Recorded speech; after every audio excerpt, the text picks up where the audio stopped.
Hello and welcome to this edition of Age of Truth TV. I'm Lucas Alexander in Copenhagen, Denmark. It's the 19th of December 2018, and our guest today is joining us online from his home in England. He's an in-depth researcher of occult physics, world mysteries, and forbidden knowledge. Keith M. Hunter.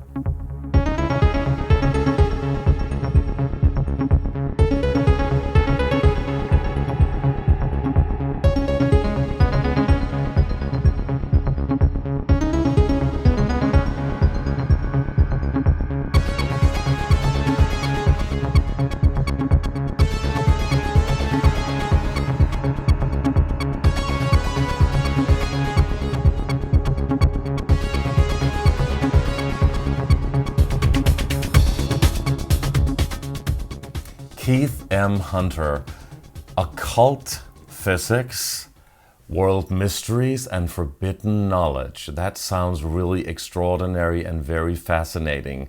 And it will be so exciting to hear what you have to present to us today. I know that you have prepared something very special, a lecture or a talk where we can give you the floor for a while, as they say.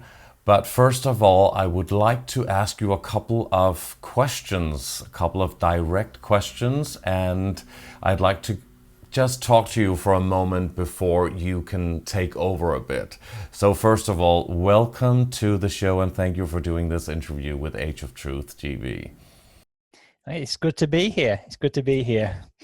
So first of all, Keith, you live in Barnsley in England, up north? Barnsley. Barnsley, right. Barnsley. It's roughly between Leeds and Sheffield. Right. Maybe you can just tell people a little bit about your background and what led you into this field. In terms of my background, it's just something I've been interested in. I think I got into the X-Files. I liked the X-Files in the 90s and the whole paranormal UFO stuff, but I was also, before that, I was also interested in astronomy and Greek mythology. And believe it or not, Clash of the Titans is one of my favorite movies. The original version or the remake? The original. I've not seen the remake. Right. I think the one that I'm thinking of is with Harry Hamlin in 1980 or 81. Laurence Olivier was in it, Maggie Smith, lots Yes. of people. Yes, I remember Yes, that one. that's the one. Laurence Olivier was Zeus. Yes. And I like that movie. And I've also got a few books myself about Greek mythology and all the stories there. And so what you tend to find when you look at these stories then is stories concerning heroes which are personified in terms of celestial activities. You know, you have the various gods of the Olympian pantheon, for example, like Venus is Aphrodite, Mars is Ares, the god of war. So I was interested in this kind of field. This is the area, but also combined with astronomy, So one of the things that you get with a lot of the researchers out there that have looked into these kinds of things, like Velikovsky, like the authors behind Hamlet's Mill, another book, a lot of the researchers that have looked into these mythological stories, they have not been able to essentially correctly deduce or determine the placement in time of the actual conjunction patterns which appear to be encoded in these stories, because that's what they appear to be related to. The stories concerning, for example, Venus and Mars, there are love stories between these two gods, and they meet up in passionate embrace. And again, this is linked into conjunction patterns from the perspective of the sun. And then you get mention of constellations and star groups like the Pleiades, that kind of thing. And so a lot of the researchers like Velikovsky, they were operating in a time pre-computer age. They could not actually look at astronomical software, go back in time and try to figure out if there's a precise placement in time for these stories. How about Nostradamus? Yeah, I know he came with the famous or infamous 1999 prophecy. Well, that's the year that people were referring to. I've not looked into that. I mean, his work, I've only browsed it. Really? So that's the one. Complete prophecies. This is all the quatrains, the 4-line prophecies, if you will. I've looked into the only briefly, but I like stories which encode mathematics. You see, like the parables in the Bible or the Old Testament. I look at the calendar systems such as the Maya and the Aztecs. I like stories which contain numbers because they are the key to isolating these precise placements in time of stories about destructive conjunction patterns. And so this is the area that I've looked into. Like the film Knowing with Nicolas Cage. Yes, that was based upon an alignment at the end where they said they thought that a certain alignment to the planets with the sun would trigger some sort of solar flare type thing which would wipe out the Earth. Now, there's a certain truth to that idea that we do seem to have conjunction patterns, at least per what I'm about to present, where you can have conjunction patterns associated with changes to the sun itself in terms of energy output, in terms of color frequency. That's part of the exotic stuff that is sighted in the sky when we get these disasters. And when I talk about disasters, I'm thinking straight off the top of my head, Noah's flood, the Exodus event, the destruction of the army of Sennacherib. In Greek mythology, then we've got the death of Phaethon, was the child of the sun. But do you take these mythological figures literally? Oh, the allegorical stories. They did not exist. I mean, for example, the story of the love affair of Ares and Aphrodite, it's a pure allegory where they are basically talking about Aphrodite is Venus, Mars is Ares, and the sun in the story by Ovid, the Greek mythology, the guy who wrote those stories up, he basically says the sun witnesses them making love. Okay, and what that is, from the perspective of the sun, if Venus crosses in front of Mars, you've got a conjunction. The sun witnesses their embrace. The sun witnesses a conjunction, and there's even a reference to a noted reference to the Pleiades regarding this particular story, and it's again associated with a disaster event. Some people suggest that Venus was actually a comet, an ice comet. Yes, this is one of the things Velikovsky said. He thought it was a recent entrant into the solar system and only came into the solar system a few thousand years ago. My own view is, in brief, this is not the case. Venus has been in the solar system for essentially billions of years along with the Earth, say. But what happens is when you get certain conjunction patterns, they can trigger cometary properties within the known planets, okay? And they're temporary, so you can get planets developing cometary tails, and they can cause some disruption, and then they die down again. And I think Venus has been cited as a comet at various points in history, and that's where some of the disaster stories associated with Venus come into it.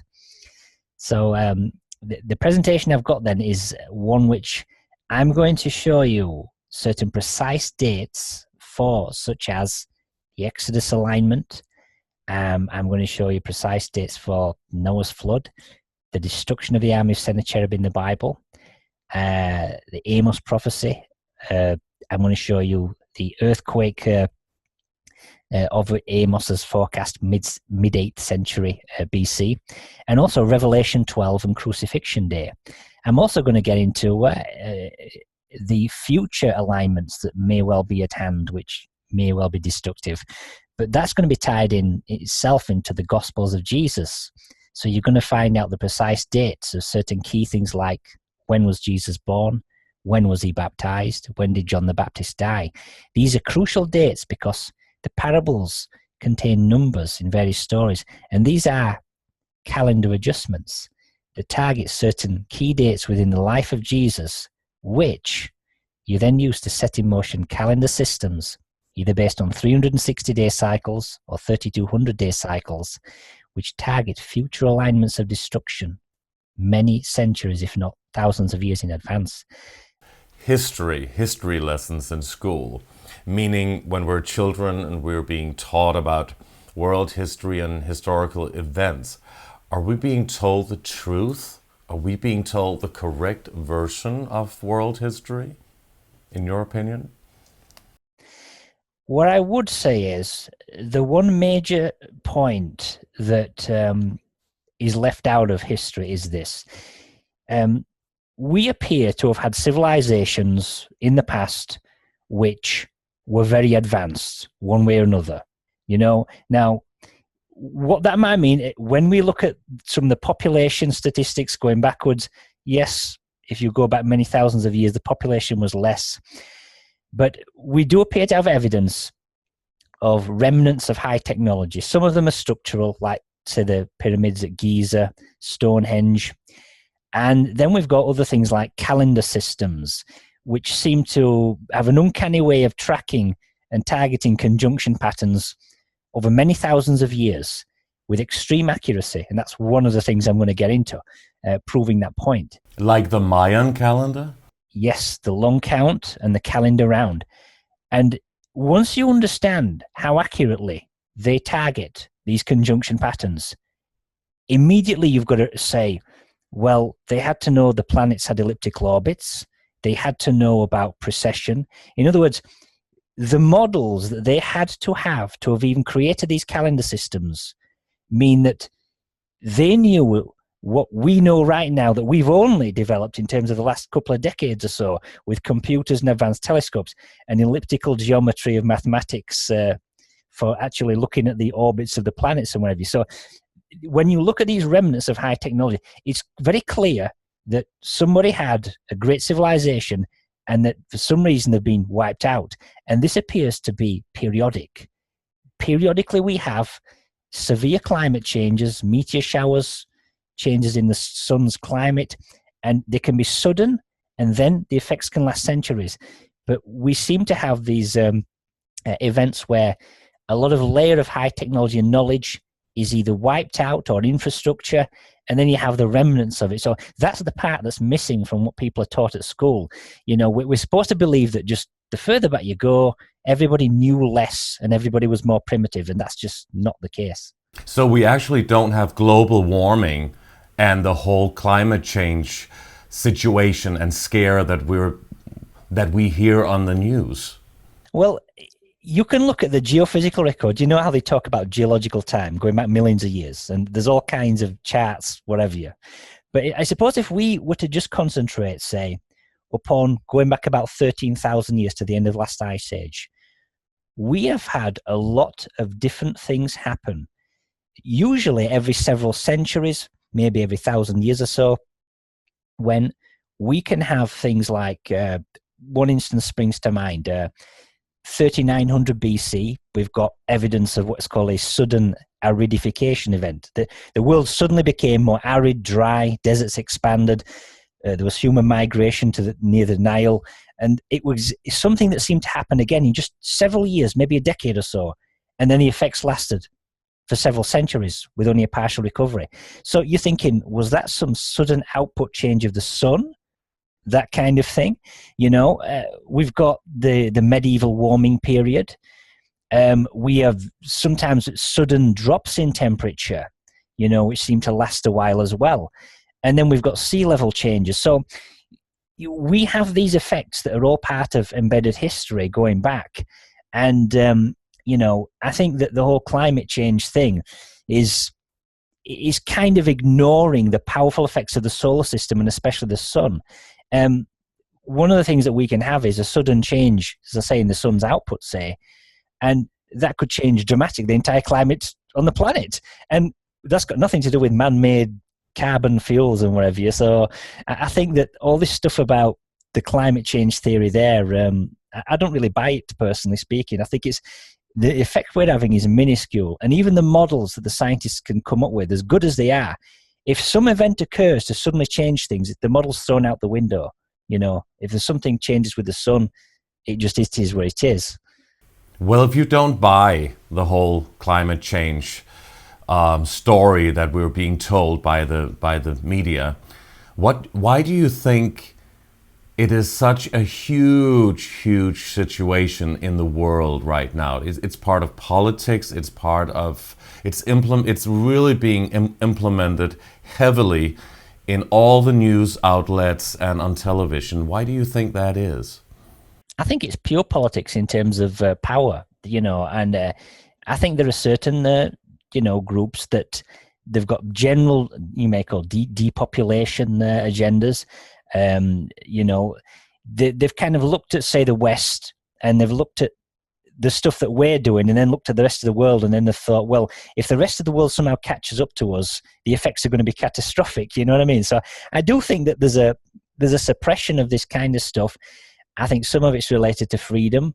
And again, I'm one of these guys that looks at the whole situation of, you know, novel devices for energy transference. I mean, you've got people who you might say have got a philosophy of rather ruling in hell rather than serving in heaven.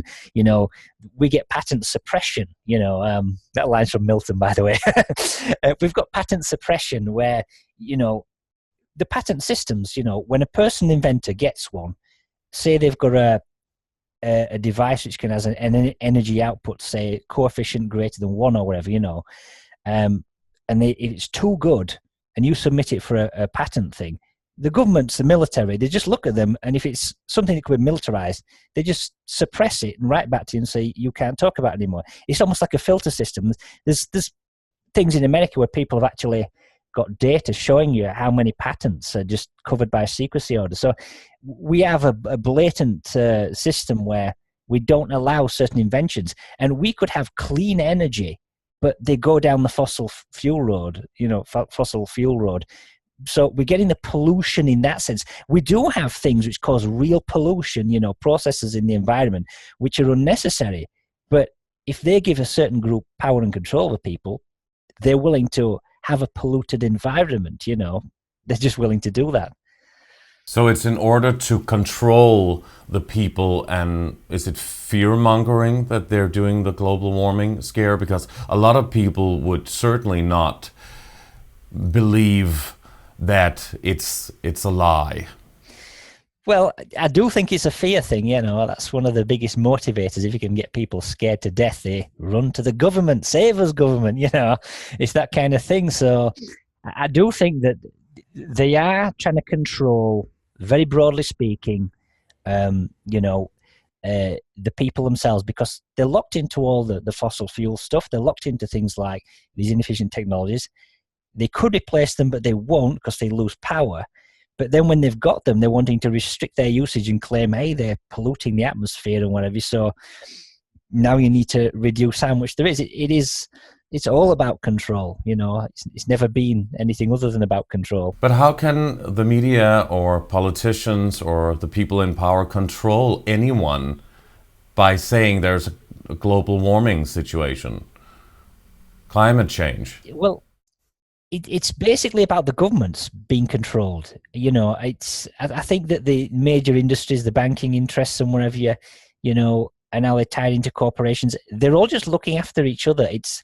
I think even governments have been captured. The only thing they fear from the people is a revolution, you know, literally storming the Bastille or the Winter Palace, that kind of thing. I think as long as they don't go over a certain tipping point, that's all that matters to them. And they know people will tolerate a lot before they don't, if you know what I'm saying. But what is the goal? I mean, how can they use climate change? That's what I think a lot of people would like to know. Why that? One thing is control, power, and money, but climate change. Well, I would imagine the advantage of climate change is it's totally without borders. You see, they're all wanting centralized control towards, say, like a UN, a global government. If you're starting to say, hey, one country's getting all these industries here, and that's affecting the global climate, hey, now you can justify trying to come up with transnational agreements and bring power structures under centralized global authority. So climate change is like the perfect thing to achieve this, if you ask me. You know, it's just what they're using to solidify global power, you know. It's perfect in that respect. Do you think that ancient civilizations on planet Earth existed way before the known historical civilizations such as the Sumerians, the Egyptians, the Greek, the Mayans? I think everybody approaches this kind of thing from a different angle. And I was a bit intrigued by the pyramids, don't get me wrong, but not as an engineering thing. I'm looking at this from the perspective of measurements, mathematics, and I was looking at the global placement of these megalithic monuments around, seeing how they were connected up to a very accurate modern-day Earth ellipsoid model. And I found certain ratios that connected them up to the Earth form, which is like an utterly decisive way of confirming that whoever positioned these structures knew the ellipsoid dimensions of the Earth to a level that we've only arrived at in the last several decades or so. And so I look at that. Then I look at the calendar systems, like the Mayan long count system, and I cracked that entire secret, cracked it wide open kind of recently. I know exactly when it was set up, how it was set up, how they adjusted it, how they maintained it. In fact, I even know the critical date when they failed to maintain it, and it all went and became worthless from there on in. But once I understood that it was tied into long-range conjunctions, again, it's critical evidence that confirms somebody had this advanced knowledge that we've only essentially rediscovered in the Industrial Revolution of the past couple of centuries. So there are these very decisive pieces of evidence, just utterly decisive, which confirm it. But we don't have any. We don't have any structures, do we, around the world? We do have, as I said, some of the megalithic monuments, but there's very few. And I think, again, this goes down to what do you consider to, you're looking at the population being far less, so you're not going to have a massive infrastructure. Then you're looking at the more advanced the technology is, the more decentralized. I mean, let's say you have small little devices which can produce energy. Do you need a great big massive power station and power lines all over you don't. So I think it's almost been easy for the world in these disasters over time to eradicate a lot of the existence of these structures, the high technology. It's been very easy for it to be eradicated, if that makes sense. So there's that aspect to it.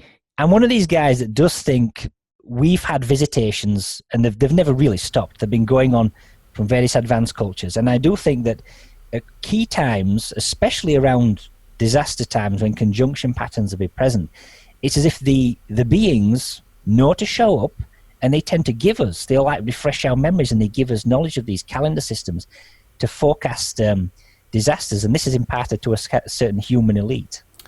Beings. When you're talking about beings, you're talking about, let's say, aliens from other planets or extraterrestrials visiting Earth? I would say along those lines. I mean, it's a bit controversial, but if you look at, say, Mount Sinai and the Exodus and the event there, I would definitely say the Lord, whatever you want to call it. I definitely think that God there that's talking to Moses is some sort of extraterrestrial being of some sort, or I know some people say interdimensional, however you want to put it. I'm looking at a guy there. The descriptions of some of the translators talk about,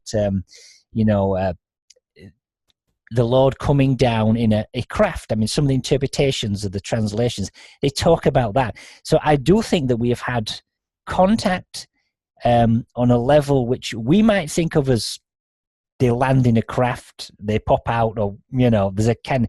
But then you can't dismiss occult rituals. You can't dismiss people using, say, drugs and other procedures to go into other realms and make contact there as well. I think both are present. It's very much tied together in that respect. But I do think that we have a situation where some of the more primitive, tribes of people or primitive civilizations going back thousands of years, they did have contact with advanced beings who gave the elites of those societies certain key information, and they were using it to manage societies, behind the scenes. They didn't exactly release all of it to the public, but there was a level of, contact between the elite humans and the extraterrestrial other beings. And so we've always had that kind of connection. But I think sometimes you can talk about how, we talk about being, abandoned by the gods. There is this aspect that they occasionally go away for too long, and then people lose the knowledge. But don't you think that's just symbolic when you read those holy scriptures? Don't you think it's just symbolism, or maybe just even a story invented? Some of the stories, like, for example, some of the stories, the parables, the Gospels, they are brilliant allegories that encode highly sophisticated scientific, technical information. So that's part of it. And the same with the Old Testament. When you get lots of numbers thrown in the Old Testament, those numbers are like fake. They're like Sennacherib's army being destroyed. But how can you determine what is real and what is fake in the Old Testament when you really look into it and read it? There is a solid history to the Old Testament, but some clever authors have embellished that history with special numbers that they've thrown in stories. And those numbers refer to calendar cycles to target special conjunction patterns. It's an ingenious thing that they've done, and it confirms advanced knowledge. It's one of the things I'm going to get into in the presentation. Are we talking about numerology? We're talking about calendar systems, which some people may refer to as numerology. Like the Mayan system, it's based upon units of 144,000 days, 7,200 days, 360 days. When you look at that, you get a kind of numerological vibe. But these are precise time cycles that you count, that you set in motion at certain key times to harmonize with conjunction patterns. They're very, very precise. So I know people use this word numerology, but it's not like that. This is beyond symbolism. These are eminently practical mathematical systems. And you talk about this being in the Old Testament. It's in both. The mathematical structures of the Old Testament tie in perfectly with those of the New Testament. If you know when Solomon's temple is built, literally, and you understand that it's built 500 years after Exodus, it begins with 480 years, 20 years later, and there's a precise date. If you understand that and you know about the special values associated with some of the stories, you can directly target close to the baptism date of Jesus. There's a link in there. The stories of Jesus refer to alignments that go off in centuries into advance, in advance to the day, using precise mathematics. When Jesus gives all these stories about, go and catch some fish. How many have you caught? 153. There's the guy I'm giving some talents to. One guy gets 10 talents, 1 5, 1 2. Oh, I'm going to this wedding at Cana. There's jugs which have a 20-gallon, a 30-gallon capacity. Or 3 days later. All of those, they're all precise calendar corrections. If you understand how they are mapped into the solar system, you understand how the conjunction patterns work and everything. It's very precise. Now you're talking about the Christian faith and the Christian scriptures, meaning the Bible. But how about the Muslim Quran or the Jewish Torah or maybe some Buddhist scriptures or Hindu scriptures or anything else? We also have heard about the Nag Hammadi, the Gnostic scriptures. I mean, there are many ways of being religious. And you're talking about Christianity here. Well, I will say that the science is universal, and you can look at the Old Testament, the stories in there, the mathematical values. They are the same mind which understands those values, and their encoding there was doing the same thing for the New Testament with the stories of Jesus and Revelation. Now, you can also point to Ovid's Metamorphoses and the Greek mythological stories. They too encode the exact same conjunction patterns, only using the Greek gods. The destruction of the army of Sennacherib in the Bible, you've got this story of the prophecy of Isaiah. That exact same event, which has a precise date, is encoded in Ovid's Metamorphoses, this book here, right? Same gods. If you've ever seen Clash of the Titans, it's that group. Regarding the Quran, I've got to confess, I've never read the Quran. I don't know anything about that. Buddhism, don't really know anything about that either. I see these sources primarily in, as you say, Christian literature, Apocrypha, the Nag Hammadi text, and Greek mythology, and the Mayan and the Aztec calendar systems. They all knew the same science, but they encoded it in different ways. They just used the local gods and heroes of their own cultures and encoded the same scientific information in it, if you see what I'm saying. The Gospels of Jesus are absolutely ingenious. Jesus targets, his entire life is like a construct. We don't know anything about the private life of Jesus because the public one in the Gospels is completely, it's fake. It's a construct which basically gives Jesus as prophecies, if you will. His prophecies are encoded in the stories, in a fictional life story of himself. So you don't think that Jesus is a fictional character? Do you think he was a real man living here on earth doing what they say he did? I definitely think Jesus was a real man. He was a private man, though, and like you see in some of the Apocrypha, he has his disciples, he has scribes, and he basically, privately, tells people all these special stories which encode his philosophy and his prophecies, and they write them all down.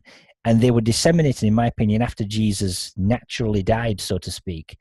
So I do believe Jesus was a real man. But if you read the Gospels and you just read, the story of Jesus. I mean, for example, he's like walking around like a rock star with thousands of people following him, like they're following him to the desert. He's feeding 4,000, 5,000 people.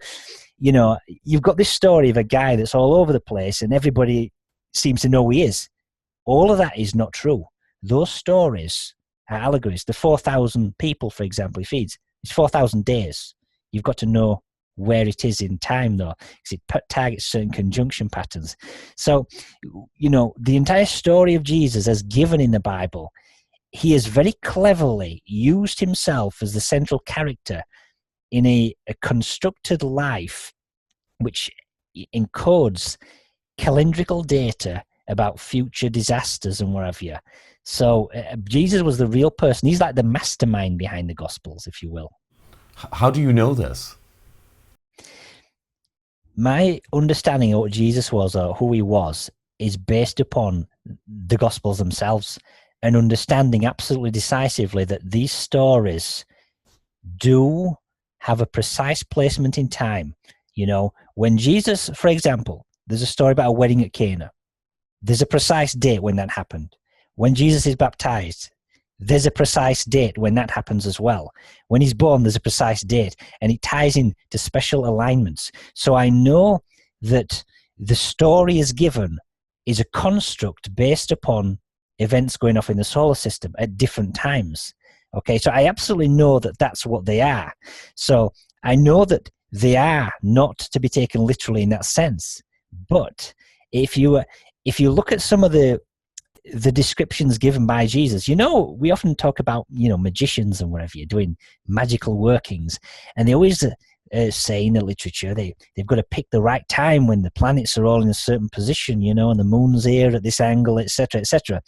And in order for their magic to work. Well, the most powerful conjunction patterns are these world age ending alignment patterns. And Crucifixion Day was exactly one of those days, you see. Precisely, and I can show you the pattern of that. So it's actually based on numerology, what you can read in the Bible, and then you can look at the numbers. Is that correct, or am I understanding it right? The numbers are very precise calendar adjustments. If you've got certain anchor points, like the baptism day of Jesus, and you get a certain story which throws in some numbers, it's basically saying, okay, that's the anchor point, the baptism day. Go forwards 10 days or 50 days backwards or whatever. These numbers are calendar corrections to target dates to then set in motion a calendar system, say based upon a 360-day cycle, which might go forwards 500 years in advance from some target date in the era of Jesus, to basically target a very precise day in the future when you'll have a destructive alignment. So I know this word numerology, a lot of people think it's all symbolic. I kind of don't like this word symbolism because it implies a bit of an airy-fairiness to it. This is very precise technical information, but the numbers are so very intriguing that tie together the cycles of the planets. And that's where we get these strange numbers from. It's all about conjunction patterns and the cycles that harmonize with them, but it's all based on physics, the framework of the solar system. Numerology plays an extraordinarily important role in understanding the whole universe, right, and the construct of the world we know, basically, doesn't it? they're ultimately based upon a universal series of wavelength measures of a special class. That's actually discussed in my occult physics book, but that, because those are the wavelengths, the arc measures, the great circle arc measures that connect up some of these megalithic monuments. And so imperial measures, as we understand them, they're not arbitrary. They're tied into a certain nested set of special frequencies, which are tied in at a macro scale, even to the distances between the planets and the sun, etc. Who do you think wrote the Bible? Well, from what the scholars say, many people. If you look at the whole thing from the Old Testament down the New, who wrote it is not. I'm one of these guys that I just want to know, is the information correct? I don't care who wrote it. But isn't it interesting to research who actually wrote the Bible when you are talking about what is actually in it? Well, don't get me wrong. You need to understand the intent of the author. What are they trying to tell you? That is important, don't get me wrong. But if they're trying to tell us something... It is written in a code. I mean, that's what Jesus said himself. He speaks in parables, so people will look and see nothing, and hear but understand nothing. It takes a very discerning mind to pierce through it. When I was saying about it don't matter who wrote it, I was actually thinking a lot about the old controversy of Matthew, Mark, Luke, and John, and were they real people? I'm not so much interested in that. It's the information itself, the intent behind the author. They're trying to tell us information which is linked into human survival, no doubt about it, because they're trying to tell us about catastrophic events which occur at certain intervals of time. So they're imparting the knowledge to target those dates into the future. So they are giving us this kind of knowledge. You can also talk about other realms of existence, and the whole concept of sin and purification of the body. That's another aspect. That's all embedded in the teachings about the cycles of destruction as well. So there is that aspect to it. Is that not also because of control that they use that in order to put fear into people's minds and belief systems? Sin and being, having the feeling of not being right in some kind of way, being decent. Well, the whole concept of right and wrong is not a philosophical debate about ethics. It's about health, okay? When we talk about sin, it's not about contract law where you've wronged somebody in a kind of a contract. That's all nonsense. Sin is literally a physical ailment. And when we talk about purging your sin, we're talking about purging your physical ailments. And we talk about the gross material body and other higher, dare I say, etheric bodies that precede it. And when you talk about spiritual healing, you are healing those higher etheric bodies and not the gross material one as such. But by healing the etheric bodies, you can have effects that go down into the material. But the whole thing is, when the material body dies, all you've got left is your etheric body. How healthy is that? You could on the outside have a gross material body. It looks brilliant, very healthy. But inside, your other bodies can be very ill. And so a lot of these rules are for purification of these higher bodies. And when people talk about sin, you shouldn't view it as wronging somebody as such in a kind of a legalistic way. It's about how does that affect your body? And when people commit crimes and whatever, they can have traumatic intent in their head or your traumatic impact, and that can cause physiological changes. So there's that aspect to it, but it's all very complicated, that topic. So why do they say that sex is a sin, or premarital sex or something is a sin, or affairs? I think this in many ways is to do with this idea of a soulmate. This idea, it's a Christian idea. It's one of the apocryphal ones. That there's this marriage made in heaven, that for every man out there, there's like a soulmate woman, and what leads to salvation is they unite to become one flesh and correct a certain defect within them that leads them to these higher realms, and that they cannot achieve these higher realms, so-called paradise, if you will, a heavenly realm, unless this defect is corrected and you meet your soulmate, you know. But don't you think we are just infinite consciousness and awareness?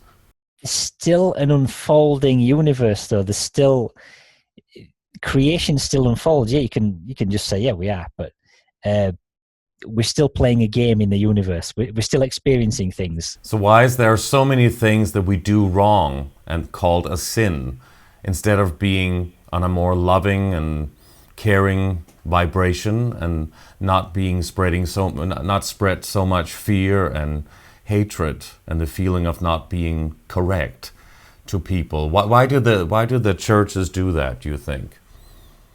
Well, the churches themselves, so that the church is a power structure as such, and they want to hold the keys to the kingdom, if you want to put it that way. You know, the Roman Catholic Church, it was an outgrowth of imperial Rome, so it's always been tied into controlling people. You know, as far as I forgot what your question was. What was it again? Why so much hatred and why so much negativity instilled in people through religion? Well, the through religion is the control thing, but I think when it comes to people themselves, it's ignorance. You know, it's lack of knowledge. You know, we as beings do not possess a lot of knowledge. We in this realm are limited, so a lot of the mistakes we make are through ignorance in many ways, or at least being subject to the passions. You know, you're almost not able to control yourself, so to speak. But it's that kind of thing. The Bible, or let's say at least people who preach the Bible, they always say that you must fear God. Is that a good thing, to have fear in this world and to fear the biggest creator that people believe in? Is it, though, the biggest creator? When people say fear God, which God? Are you talking about an extraterrestrial being that people mistake as a transcendent God? Or are you talking about that is that is a very interesting thing that you bring up here.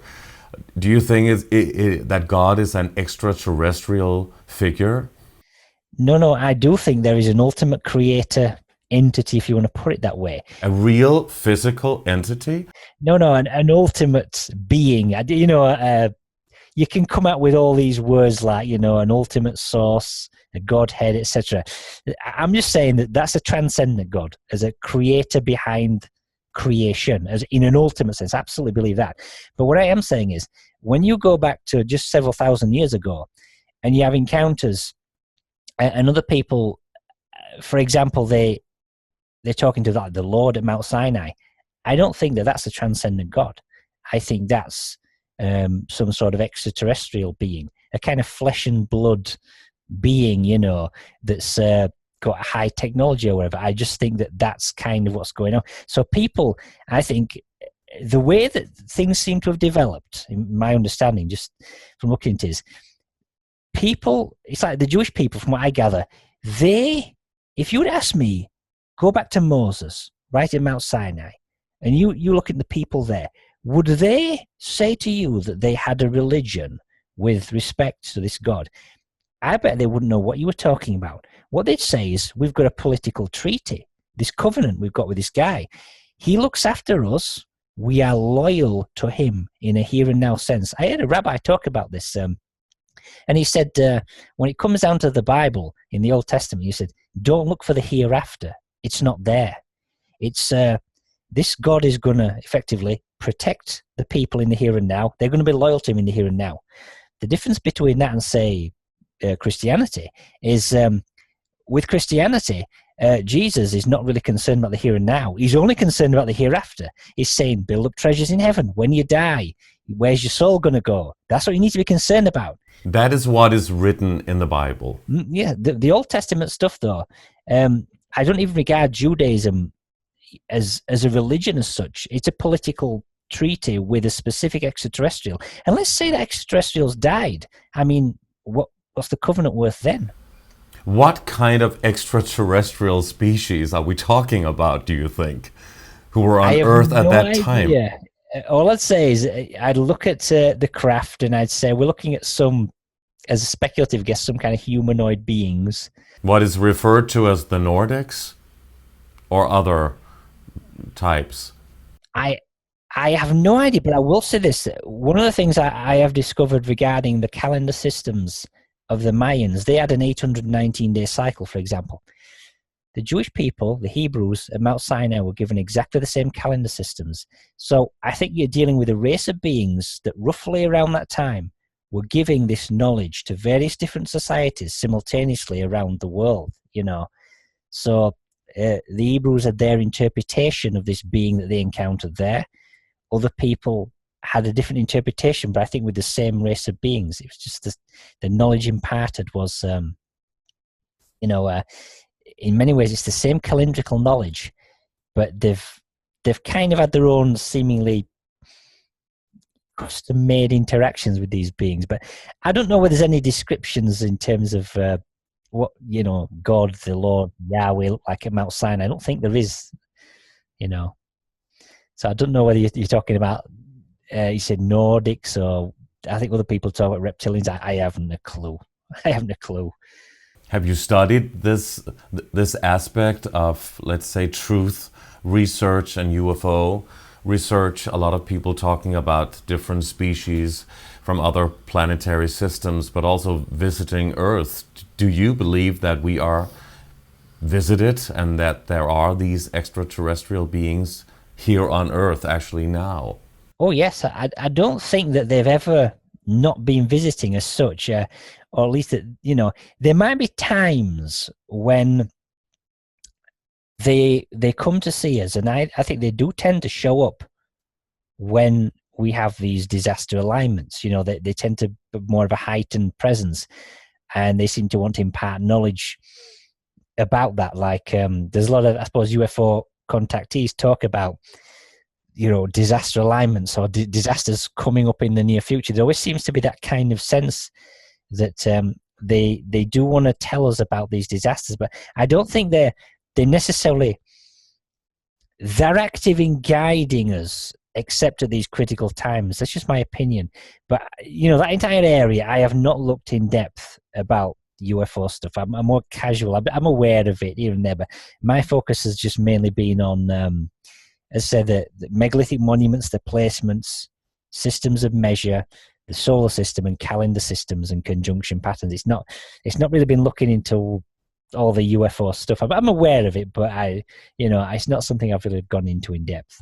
So a lot of people talk about that there are extraterrestrial beings or interdimensional beings working with our governments, at least on a more military level, on an elite level. What are your thoughts on that? Controlling from behind the scenes. I've got no problem believing that we are in contact at a military level. I've got no problem at all believing that.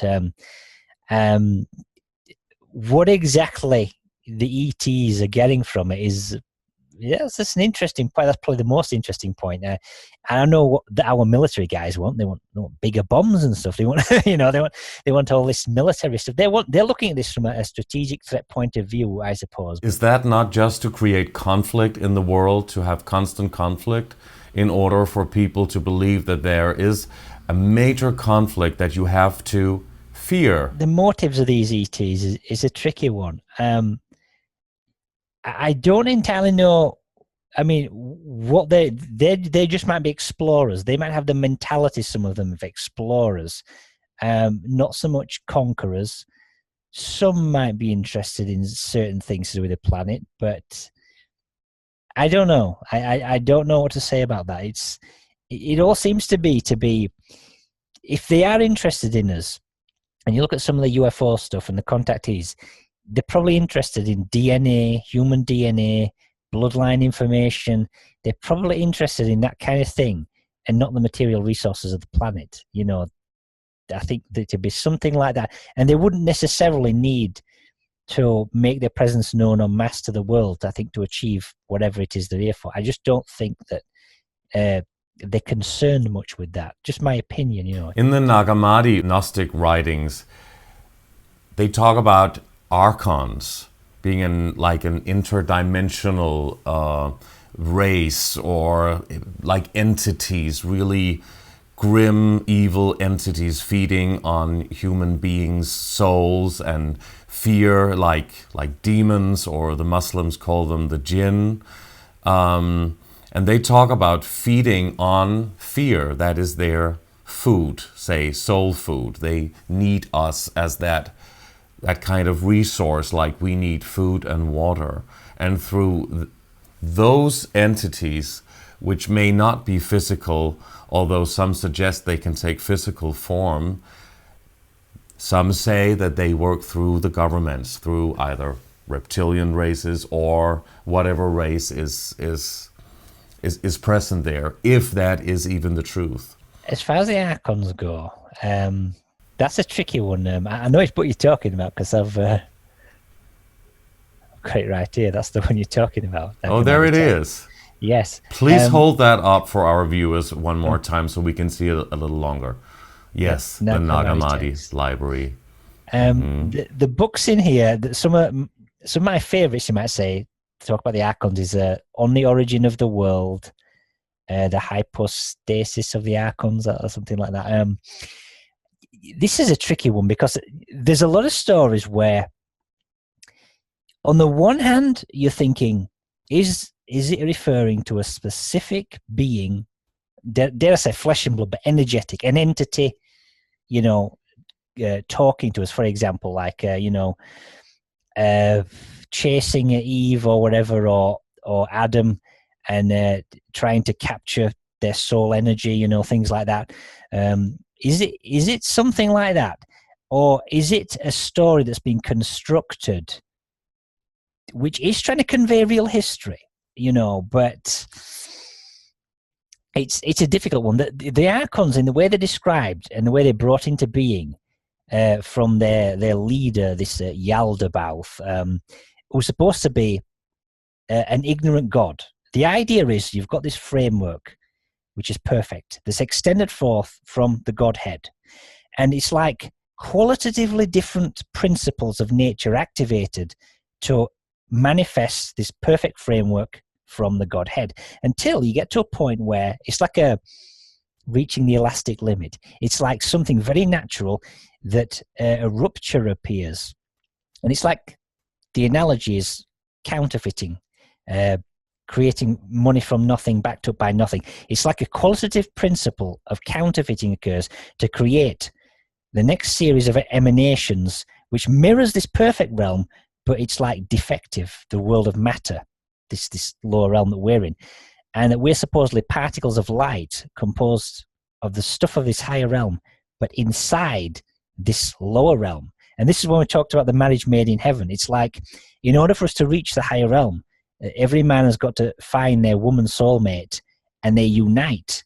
And it's like they correct the defect within them, so that ultimately, when this lower realm is destroyed, we are not destroyed with it. This is why in some of these texts, when it says, again, the Corpus Hermetica, that's a good one. There's a good text for you. Corpus Hermetica. There's a nice little line in this book about, it's the opening chapter, this great entity, Poimandre, I think that sounds French, is talking to somebody, and he says, those that are in death deserve death. And he's basically saying, if you yourself are of this substance of the world, then when the world is destroyed, you are destroyed with it. But if you have, quote Jesus, you have light in your lamp. There's a story about the parable of the virgins. Some have got oil from their lamp for the lamps so they can light them. The other girls have no oil. It's like you've got a monetary claim. Is it backed by something, or is it backed by nothing? If it is backed by nothing, then that claim itself is nothing. And if you have a kind of a bank-run situation, the fraud is revealed, your money disappears if it had never been. And our souls are like that. We either fill our souls with light, and we are that light, or we have no light within us, and we don't even exist as a container. The container itself that is us is destroyed. And this thing with the archons is they're of these levels planes of existence slightly higher than us. And this is more definitely kind of an interdimensional sort of angle rather than extraterrestrial, in my opinion. And when you talk about feeding of fear and that, you know, there are obviously certain realms which intersect with ours. And you're right, they try to contaminate us, I think, with fear. The archons themselves, if some of the mathematical structures in the Nag Hammadi text, they talk about how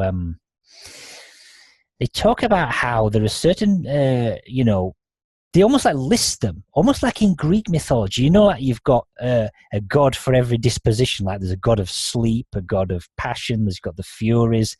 The archons are, you know, in many ways, you've got an evil set to do with, you know, hate, you know, things like that, lust, and all kinds of like evil stuff and death.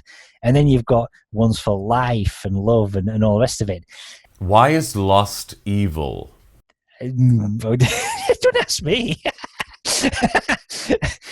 Well, I am asking you. If you're talking to a psychologist, you know, they'll say, if you really like somebody and it works out, you're in love. If it doesn't work out, you were always in lust. That's what they say. It's a cop-out. Hopefully, you may be lusting after that person as well, if you love them. Well, you might do. I don't know. It's one of the 7 deadly sins, that one, ain't lust. I think it is. But again, that's only if you interpret the Bible very literally. Do you do that? You obviously appear to be Christian. I'd say so, yes. Are you a Catholic or a Protestant, or what kind of Christian are you? I'm probably a complete heretic. You know, I mean, my take on the Gospels is definitely not the main things that people talk about. For example, when you talk about Jesus, you get people saying, for example, he died for our sins. What does that even mean? Maybe you know. Well, I'll tell you my opinion. This is my heretical opinion. At Crucifixion Day, we had a grand alignment pattern, really nice alignment pattern. And I believe Jesus, he wasn't killed on a cross, right? Crucifixion Day, this word crucifixion is a mask. So he was not crucified on a cross. He did not die execution style like the Romans. He wasn't picked up and arrested as subversive and killed Roman style on the crucifixion. What I think happened was, this word crucifixion is referring to, it's an allegorical mask to what really happened. On the one hand, it refers to a conjunction pattern happening in the sky. This is on the 3rd of April 33 AD. And it also refers to a death ritual. You know how you can take certain drugs or you can actually induce a state of death. So your physical body is just laid out there. Your soul flies off to these other realms. And if you read some of these apocryphal texts, what they actually talk about is Jesus, when he goes to these other realms, he meets up with these higher powers, these evil powers. And he states in one of the books called the Pistis Sophia, apocryphal text regarding one of these journeys, he meets up to these with these evil beings and these higher realms, and what they are doing is they are destroying souls from men that have died, and they're delaying their progress. And so Jesus effectively, he reconfigures these pathways. He takes away their power from them and reconfigures this ethereal structure, if you will, so that when people die, their souls are not destroyed by these evil entities. And for me, that is the interpretation of this statement. He died for our sins. Our sins are what pollute us and lead us to the clutches of these evil entities. So he did something to prevent them from getting a hold of us, I think, in some ways, you know. They were a blockage in the system. So that's what I think it means, okay? So what Jesus did was something very practical. If you ask about, say, the virgin birth, it was not an immaculate conception. It refers to an alignment that took place in the Virgo constellation. But you appear to be taking it very literally. I do believe Jesus was a real person, but the real Jesus is a mystery to us. He was a private person. He's constructed a kind of theatrical life to himself, which is not real, but it encodes a journey. You know, he goes from place to place. He has 72 messengers he sends out to tell people about his coming. You know, he's feeding 4,000 and 5,000 people. That general story, this is an allegory, but it encodes sophisticated knowledge. But I do believe Jesus was a real person behind that, you know. So I take it, I do take it as literal that Jesus was a real person, because I think he engaged in real, like, dare I say, grand magical workings. I think that's what took place at Crucifixion Day, you know. So I do believe he was a powerful being of exceptional knowledge, whose soul, if you will, is from that pure realm, and he was a perfected being already, kind of, when he came in to his physical body. So he did not need to have that union of his soulmate. He was already a perfected being, and I think he was able to achieve these things because in his life, you know, he manifested his powers as he grew up and achieved a very specific mission, you know, and he came at a time when we were going to have one of these world age alignments. So he did what he set out to do. He opened up these pathways. He did something very special for humanity that would be relevant to us when we die and where we are going after that. And he gave us also certain knowledge regarding calendar systems, which talk about these future cycles of destruction, future conjunction patterns of the same level of power as the crucifixion day itself.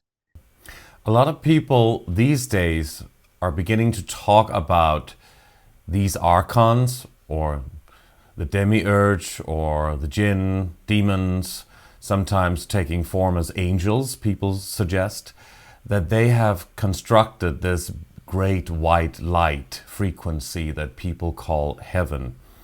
When people die and you go through this tunnel of light in your soul being, and you see this life review, and they actually use that as a kind of reincarnation, recycling factory in order for souls to decide to go back to Earth so that they will keep these human souls in the matrix and can keep feeding on them instead of going through the, let's say, the grid. What are your thoughts on that theory? I must admit, the way that this has evolved over time is very interesting. I mean, the way you've just said it there, it's all like an industrial process, like a conveyor belt, if you will, and that there are these, entities that almost are like the extraterrestrial ones managing this thing. And that could not be true? The same as you believe that a lot of the things in the Bible is historical fact written in code in some kind of way? No, I do believe that there are other realms of existence and the souls does survive, and depending upon how, the state of its being, that will decide, like a path of least resistance, a physical principle. It will decide which pathways the soul latches onto upon death and where it goes and which realms it goes to. And, in some of the esoteric literature, like the Peace de Sophia book, again, they talk about how souls go to certain places. They travel around almost in orbits around celestial spheres, or they go to certain sphere realms for certain prescribed periods of time, and they process the information that they've kind of experienced in life. In life, we act, we put out action. In death, we receive the consequences of our action. We look at it from the other direction.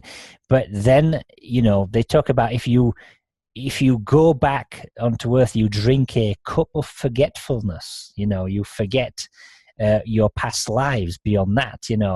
And it's a slow progress. And then they wipe your memory so that you can't remember going back to Earth in this karma wheel, reincarnation, recycling factory situation they talk about. And this is where you wonder to what extent are we talking about entities managing this process versus versus a kind of an allegory of the process itself. Like, do we really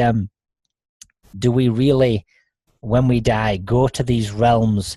We meet entities. They are trying to maybe trap us in some way? Is that possible? Possibly, yes. That's conceivable. A lot of people who had out-of-body experiences or had near-death experiences or were declared dead on an operating table and saw themselves and went to this white light.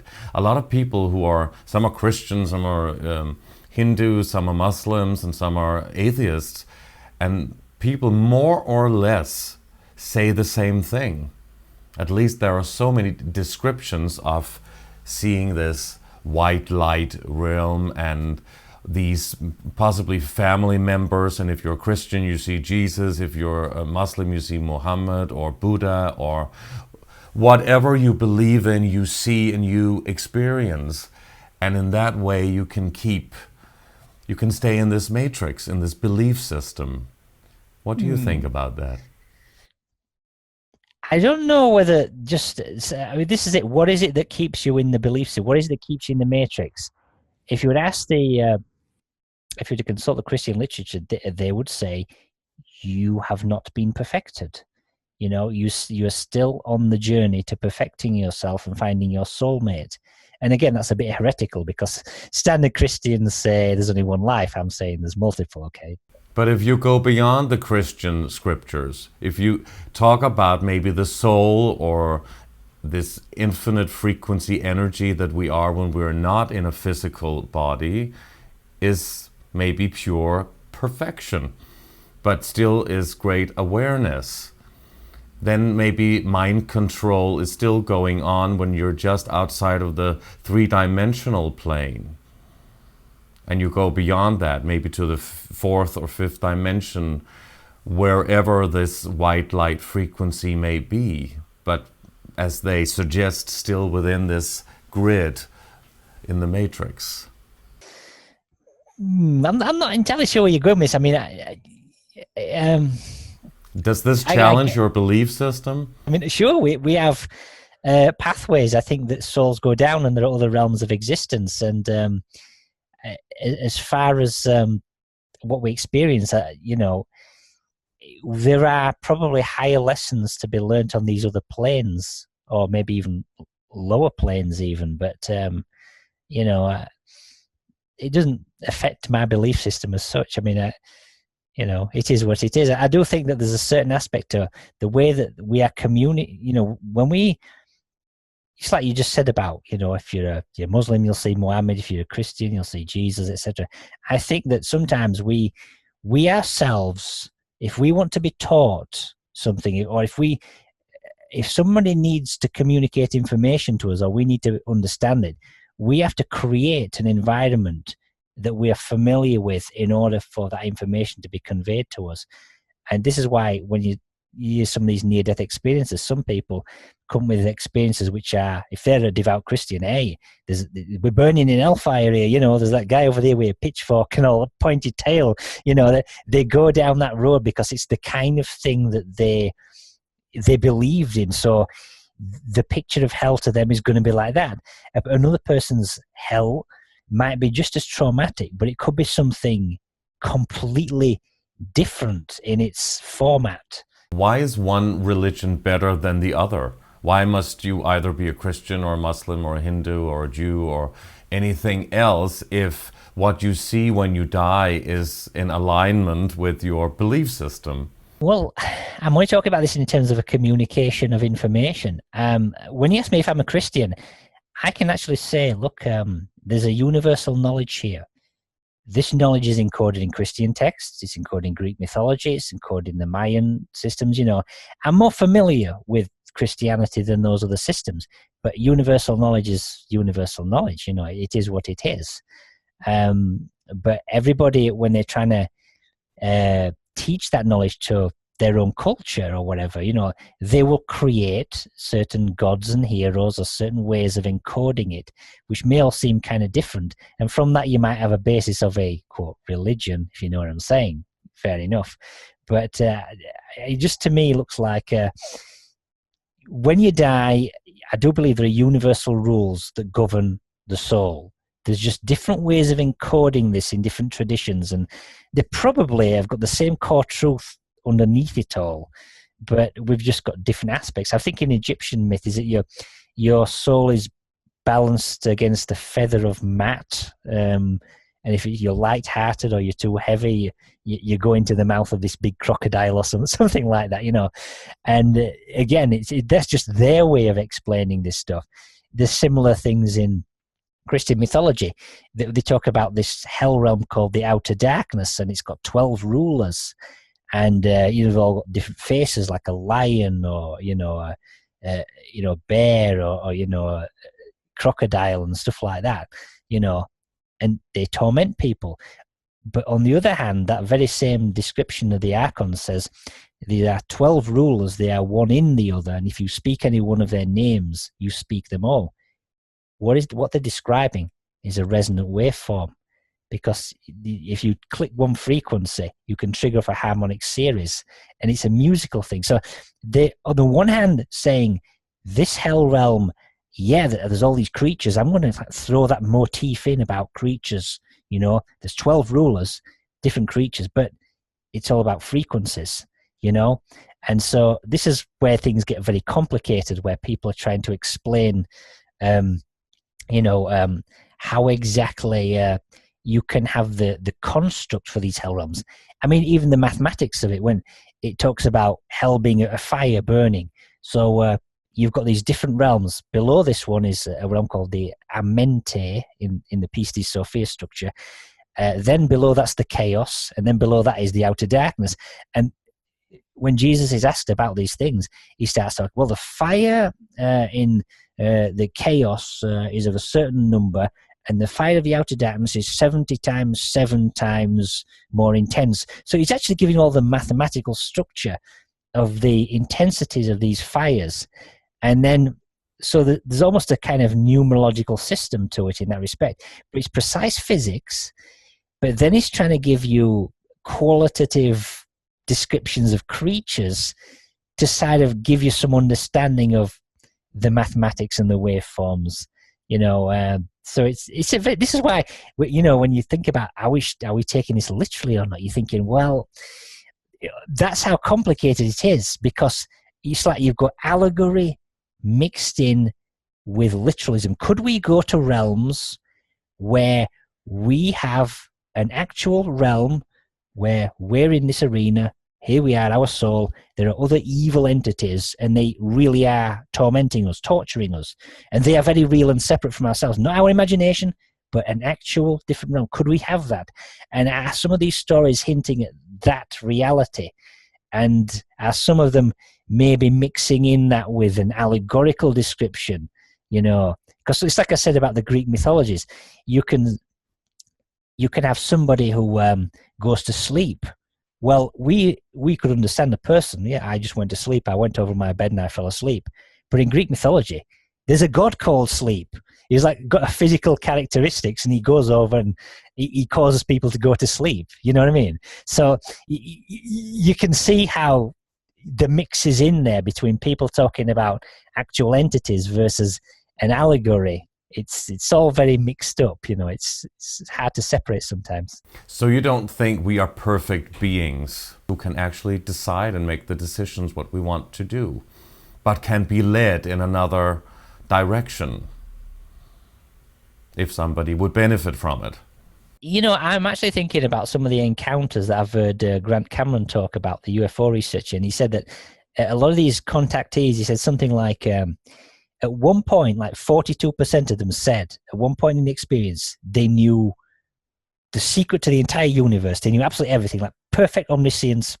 They just somehow knew it all. And then when they came back into their body or the experience ended, it's like, I've forgotten it all. I know what it was, And so the idea that there's some kind of connection to some ultimate force, absolutely. I think if you think about this ultimate source as being a state of rest and perfection, and the creation aspect is action and motion, you alternate between action, which makes distinct forms from formlessness, and then you return to formlessness and to this state of rest. And it's like, everything at that state of rest, but what do you do with it? Don't you think you can return to source if you choose to? Yes, but there's something static about it. This is why I think the universe is an exploratory machine. It's exploring itself, so to speak. And in order to explore yourself, you must chart an unknown path. You cannot be omniscient. You cannot know everything. You've got to take your formlessness and you've got to say, I'm going to get certain characteristics, create something here which is limited, and then put it in an arena. And hey, the challenge is, the job is, find your way back to source. That's the game, so to speak, the game of life. Mm-hmm. So it is actually a game. Yes, but there are rules, and they're not.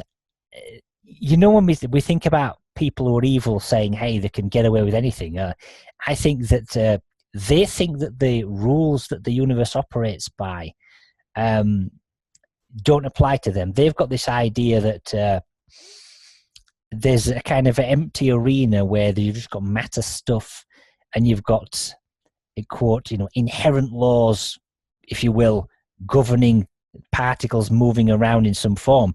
But in that kind of rule, and this is a subtle point, there is no justice. There is no principle of justice within that belief system. And I do think that the universe is just. And even if a person seems to get away with stuff in one life, they're always held accountable. There's a record of everything. So you're always held accountable for everything, no matter how long it takes to process it or how many lifetimes, but I do think that justice is a principle of the universe. So it's a game, if you want to put it in a broad sense, but there are precise rules there. What about perception? Isn't it about perception and whatever people perceive as being truth or being real from whatever point of view they come from, whatever way they were brought up, or what they believe is truth? Truth is objective, it's universal, and people's perceptions can be false, basically. You can think something's true and you can be completely wrong.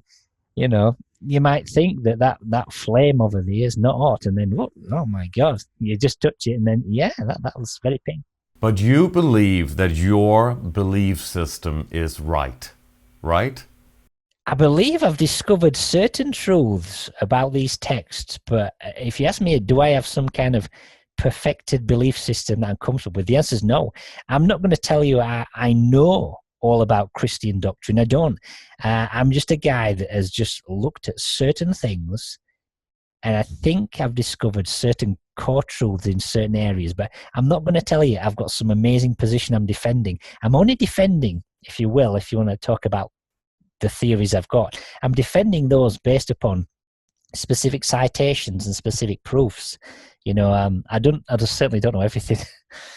I just want to ask you before I leave you here and start your presentation. I would like to ask you if this presentation you're about to give, will that be mostly interesting for believers in the Christian faith, or do you think that it could be relevant or interesting for everybody and important messages? Oh, it's relevant for everybody because the knowledge is universal. Basically, you've got conjunction patterns of destruction that are encoded in the Bible, and the same patterns are also encoded in Greek mythology, and the very same patterns are targeted by the Aztecs and the Mayan calendar systems. So they're all dealing with the same universal knowledge of destruction. It's just that they're encoding the information in terms of local gods and heroes, so to speak, from their own cultures. So it's going to be an eye-opener, but I will, because I'm looking at certain events in particular in the Gospels, which are specifically Christian, you're going to see some very precise technical information, decisive proofs, which I don't think you've seen anywhere else. I'm going to get into some controversy on Christianity, but you'll see brilliant, profound truths come out of this. So now, Keith, I believe it's time for you to take over a bit. You can have the floor and you can go into your presentation. I know you have a lot in store for us, and I'm sure you can tell us a lot of things we don't already know. So take it away, and I will be back afterwards. So Keith, Go for it. Yes, this actually is a presentation of some of my greatest discoveries, if I may be so bold to say it. What I've been interested in for a lot of my life is the topic of world age cycles, cycles of destruction.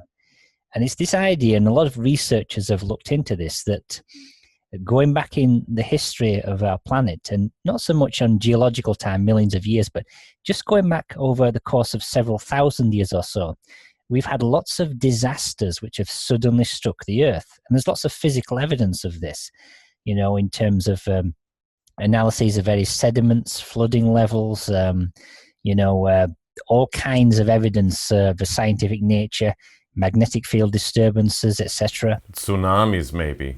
Yeah, even in the recent past, we do have records, though, of the last couple of thousand years or so of actual eyewitness accounts of disasters occurring suddenly. And so it got me into this topic of, is there something that connects up all of these discoveries? And a lot of researchers have looked at this and they've proposed various things. One is Immanuel Velikovsky, and my work in significant part is going to build on his, and I will say correct some of his errors. But it's this idea that every once in a while there's some kind of grand disturbance to the solar system, okay? And we have very unusual things sighted, like comets seem to be sighted, the sun's color seems to change, or we have massive flooding, inundation all over the place, or extreme seismic activity, that sort of thing. So one of the things that we have then, ladies and gentlemen, with regards to some of these disaster cycles, we have comets that are spotted in the sky. And some of these comets are, in fact, the known planets, I believe, which develop cometary properties. And so just to give you a bit of information on this, this is a comet here called Comet well, I'm not going to pronounce it, but you can see it on screen here. It was discovered the 31st of January 1996, and it passed close to the Earth in March of this year. And the diameter was 2.6 miles, and yet the tail length is about 360 million miles, okay, which is about 4 times the distance of the Earth to the Sun. So this is a small object, and yet it's producing a tail which is in fact very long. Now, if you were to imagine, say, Venus becoming a cometary body, developing a tail, the distance between Venus and the Earth when they're in conjunction can only be about 26 miles. So you can see here then, one of the things that we can have, if planets become comets, we can have this kind of effect. But this is about the general cometary tail. We also know, we look at this next slide here, that you can get outbursts of material spew off, jet off the actual surface of comets. And this is from the Rosetta mission here, which looks at a specific comet, 67P. And when you look at things like this, you look at the electric universe theory, and they look at these kinds of events, and you're basically dealing with electromagnetic type hotspots, which seem to develop on the surface of the comets. And as electromagnetism is far more powerful than gravity, okay, you can have material blast away from it. So if you think about things scaled up, if you have a planet become a comet, so to speak, you could have electromagnetic effects which could blast off material of significant sized chunks. And so if that were to occur and the Earth were to plow through it, you can see how we might have a significant meteor bombardment. Now, if we go here then, we can look at the book by Immanuel Velikovsky, and he came up with some very interesting theories in the 1950s regarding this, okay? Here's an article just regarding Velikovsky's theories by David Talbot. And what Velikovsky stated in his book, it was that he thought that at various times in the past, in such as the 8th century, 7th century, there's been dramatic changes to the orbits of the planets. Like Venus has become highly elliptical, and Venus was a comet that only recently came into our solar system.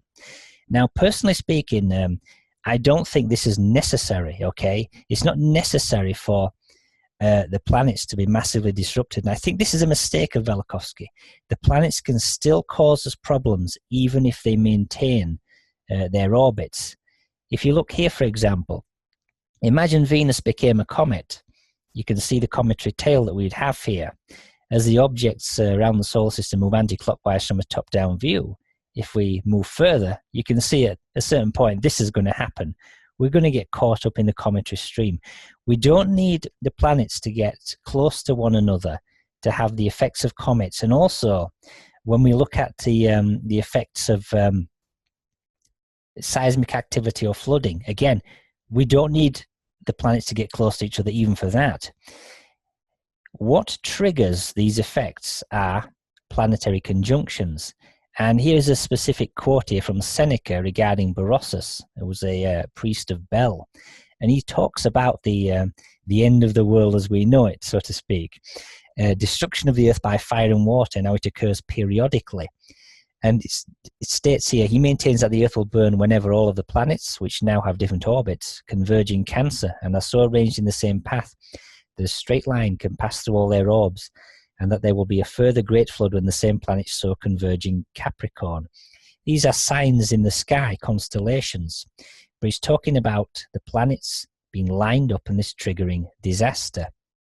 And note, it does not need to involve the sun.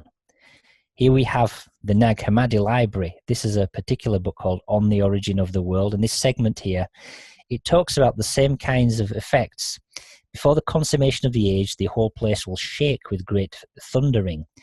And you're dealing with the framework of the solar system. The celestial bodies become shaken. And it looks, when you look at this particular passage here in red, it says, the sun will become dark, the moon will cause its light to cease, the stars of the sky will cancel their circuits. The ancients believed in this idea of a music of the spheres, that resonance plays a part in the solar system, and that when the planets, and they're all singing out their frequencies, when they achieve certain configurations, especially conjunctions, what happens then is that the planets themselves start to shake. This is where you get intense seismic activity, volcanic activity, okay? You get all these things going off, even intense flooding, and they are caused simultaneously as the system goes into resonant agitation. They're not caused by gravity effects or the planets needing to get close to one another. That is not required, okay? But then we have other exotic effects like this one. This is from the Pistis Sophia. This particular slide here looks at a quote talking about the sun and about a region known as the outer darkness, which is a kind of a subspace region, so to speak, the hell region spoken of in Christianity. So Mary asks Jesus about the outer darkness, and Jesus says, when the light of the sun is outside, above the world, he covereth the darkness of the dragon. But the dragon is able to come into our world, though, if the sun is below the world. Then the darkness of the dragon abideth as veiling of the sun, and the breath of the darkness cometh into the world in the form of the smoke in the night. And the critical statement is, if the sun withdraweth into himself his rays, then indeed the world is not able to endure the darkness of the dragon in its true form. Otherwise would it be dissolved and go to ruin withal. So you get this effect of the sun. You can get certain situations where the sun's light waves reflect back on one another, and this will cancel them out. So the sun will literally switch off as a visible emitter of light, so to speak, by its wavelengths going out of the visual spectrum. And as it does so, it can develop coherency, it can change its color. So just to summarize then, conjunction patterns under the system of the ancients have three main effects. They can cause resonant agitation of all the celestial bodies in the solar system, and these effects are temporary. They can disrupt the axial rotation of the Earth temporarily, heighten seismic activity planet-wide. Then you've got the ignition or energetic activation of the inner planets to develop cometary properties. So you can have, say, the inner planets, Mercury and Venus, develop cometary properties, long tails, and the Earth can plow through these tails. But you also can get significant chunks of matter blasting off the surface. And this is where we can get an intense meteor bombardment if the Earth plows through those chunks. Then we have the light waves of the sun developing coherency. And again, this is where we can get the sun's light waves all develop the same color. The sun can go dim, these kinds of effects as well. And these have been witnessed. We have even eyewitness testimony to some of these effects. So Velikovsky himself in his book has some of the right dates. He's looked at some of these ancient records where we have these eyewitness reports, but he was not able in his time to put these dates into an astronomy package, which leads to the next one.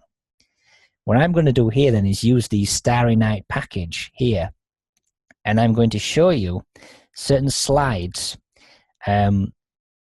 of these conjunction patterns and the precise dates associated with certain key mythological properties. Now, we're going to be looking at calendar dates then under the Julian calendar mainly, day, month, and year, either AD or BC. But just for those technical guys out there, I'm also going to show you alongside the calendar dates, and here's a sample. If you look here, where my cursor is, these are all calendar dates. Each calendar date has corresponding to it what we call a Julian day number. It's an absolute count of days that's set with day 0 at 12 noon here in orange, 1st of January 4713 BC. So you can imagine every calendar date going off into the future is going to have an associated Julian day number. So for 4th of July 1776, because this is so far into the future, 4713 BC, you can see how big the Julian day number is. So for anybody out there who's wanting to check my work, all you need to do is put the Julian day numbers in whatever astronomy package you're using, and you'll get the corresponding calendar values as well. So let's have a look then at the first event of interest. This is a great mystery, the Exodus event. Now, this is in the Bible, and we've seen this event described, even in films. So we get a series of disasters in Egypt. We get hail coming down from the sky, fire. We get the land covered in dust, plagues, the whole works, Nile going blood red. All these disasters occur, okay? And this is what's detailed in the Bible. Now, when was the Exodus? We don't need to guess. Just a few basic references can tell us the precise year. Once you realize that the disaster was caused by a conjunction pattern, and that's what you're looking for. That's the key to it. Here's a little slide here, just from an article by Graham Phillips on the Ancient Origins website. Spectacular and terrifying ancient comets. This comet was recorded by the Egyptians in the 22nd year of the reign of the pharaoh Thutmose III, who described it as a brilliant disk much larger than the full moon, adding that it was a marvel never before known since the foundation of this land. And he even goes on to talk about Chinese records which confirm the same event. So here we've got a spectacular comet, 22nd year of the reign of the pharaoh of Thutmose III. This comet is the comet that marks and even causes the Exodus disaster. So if we know it's 22nd year of this pharaoh Thutmose, when did Thutmose reign? Well, Wikipedia has the answer. We have it here. This is when he's reigned. It's usually dated from the 24th of April, 1479 BC, and it goes up to the 11th of March, 1425. And interestingly enough, it knows Wikipedia from the age of 2 and until his death at the age of 56. It says here, during the first 22 years of his reign, he was co-regent with his stepmother. Now, how interesting is that? There's no mention of a comet in the Wikipedia article, but it says for 22 years. 22 years into his reign, as co-regent, no doubt. That's when the comet was sighted. So simple math gives us the following. His reign begins 1479, 22 years later, 1457 BC, that's the day of the Exodus, or the year of it, I should say. But if you do want to know the date, all you need to do, plug that into some astronomy software, look down on the solar system throughout that year, press the play button, and watch the planets do their dance. And when you're watching, you'll suddenly hit that pause button when an amazing alignment just comes into place. And this is it from a top-down view.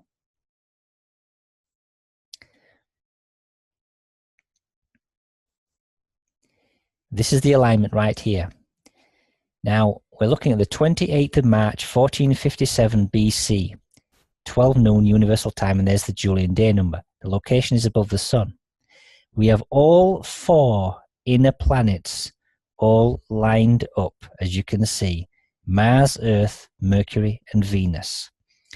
Now, just to show you how accurate this is accurate to the nearest whole number Julian day. So it's very accurate, just a few hours off, essentially, if you're going to be technical about it. But if we look at Mars, look to the center of Mars and look all the way down the line to the Earth, Mercury, and Venus, here is what we see.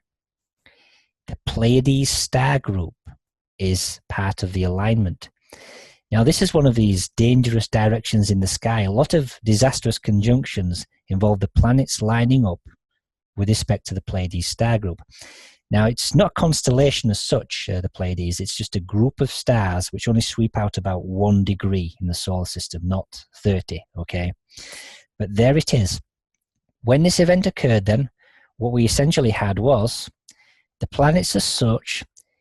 I would imagine that Venus and Mercury, possibly both, were basically ignited to develop cometary properties. And if you look where Mercury is and the Earth is, and the length of cometary tails, it's quite conceivable here that Mercury was the comet sighted, okay? That was a spectacular comet. And we were caught up in the debris field of Mercury, and that's what caused all these disasters. Now, although the Exodus alignment comes after Noah's flood, I'd have to introduce the whole Mayan calendars to target Noah's flood. So I'm just going to show you what Noah's flood was all about in a very brief way. This is based upon the Bible timeline, as you can see. Bishop Ussher, infamous Bishop Ussher for his date, the year of creation, 4004 BC. Obviously, it's not the year of creation as such, but it is the year associated with the Bible, okay? We do go back, billions of years before then. There is a special conjunction that happens in 4004 BC, but that's something I won't get into here. But the bottom line is, he does correctly nail this date. And it's also the case that under the Bible timeline, the flood occurs 2348 BC. We've got lots of physical evidence backing that up, which I won't go into, but suffice it to say, there's a special day and a special alignment within this year which gives us the flood event, and this is it. A 4-body alignment of Jupiter, Venus, Mercury, and the Earth. 27th of September, 2348 BC. This is a powerful alignment that triggered that agitation of the solar system, resonant agitation, causing seismic plates, etc., to give us all kinds of problems and flooding. And just like with the Exodus, if we position ourselves down the line and look all the way down the line of the event, from the perspective of Jupiter, what do we have here? The Pleiades star group. It's only a couple of degrees off.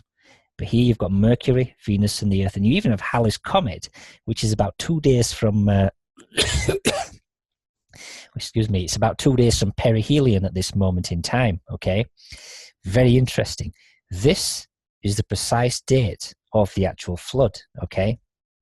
So you can see then here that we've got a couple of different alignments that are destructive, involving 4 bodies directly aligned.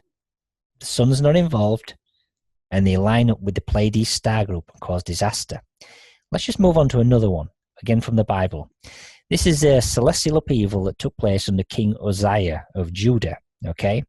And Velikovsky mentions this one in his own book, Worlds in Collision. Here's a little citation from him.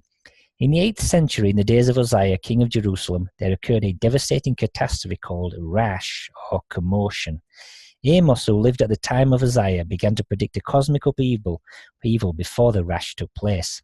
The prophecy of Amos was made 2 years before the rash. Let's have a look at the book of Amos from the Bible. This is chapter 1. It just straight out begins. The words of Amos, and he basically, he was among the herdsmen of Tekoa, and he basically made all kinds of prophecies. And this is concerning 2 years before the earthquake. And this prophecy about the Lord is unhappy and he's going to send fire on all these places, as you can see. And Hazael, Gaza, Tyrus, Teman. He's going to send fire on Moab and fire upon Judah and devour the palaces of Jerusalem. Very interesting. But we go forwards to chapter 5 and we find some other very important details concerning this particular disaster. Here it is. Ye who turn judgment to wormwood and leave off righteousness in the earth, seek him that maketh the 7 stars, that's the Pleiades, and Orion, and turneth the shadow of death into the morning, and maketh the day dark with night, that calleth for the waters of the sea, and poureth them out upon the face of the earth. The Lord is his name. This earthquake that's about to occur 2 years from this prophecy, it's involving exotic effects like the sun seemingly going dark, and somehow the Pleiades star group, and also the Orion. Orion is a constellation. There's something to do with it. Okay, well, let's just go to the next slide here. The day in question, Velikovsky nails it. He looks at certain research and he finds out there was a calendar switch on a certain date. As you can see here in the year 747. This is a quote from Velikovsky. If the commotion of the days of Uzziah was of global character and was brought about by an extraterrestrial agent, it must have caused some disturbance in the motion of the Earth on its axis and along its orbit. Such a disturbance would have made the old calendar obsolete and would have required the introduction of a new calendar. He goes on to say, in 747, a new calendar was introduced in the Middle East, and that year is known as the beginning of the era of Nabonassar. It is asserted that some astronomical event gave birth to this new calendar, but the nature of the event is not known. Well, Velikovsky is under the impression that the Earth had a 360-day year, and that due to this disturbance, mid-8th century, the Earth changed to a 365.25 day, and that there was some dropping of a 360-day calendar system in favor of a 365-day one. He is completely and utterly wrong on this point. The 360-day calendar that was in use was a unbroken count designed to target this disaster, and when it reached fulfillment, it was shut down. I'm going to get into it in a moment. The Earth has had 365.25 days or so going back, for millions of years, only gradually changing. It was a calendar reform that was the real point, which I'll get into. But let's have a look, though. Do we have any evidence of disaster in the mid-8th century? Yes, we do. We have an earthquake study that was done, and this is concerning the Dead Sea Transform Fault Zone. And they basically looked at 6 different areas and look at all the stratigraphical data. And this is, as I say, in the Dead Sea in Israel. And it says here, evidence points to a single large regional earthquake that occurred about 750 BC. And it says the earthquake in question was at least amounting to 7.8, or likely 8.2. It appears to be the largest yet documented on the Dead Sea Transform Fault Zone during the last 4 millennia. The Dead Sea Transform Fault Zone likely ruptured along more than 400 kilometers as the ground shook violently for over 90 seconds. The urban panic created by this earthquake would have been legendary. Well, let's go on to another citation here from Velikovsky. This is where he nails the date with precision. He talks about Uzziah reigned from 789 to 740 BC. But what he also notes is this. The 26th day of February is the critical date here of this calendar switchover, okay?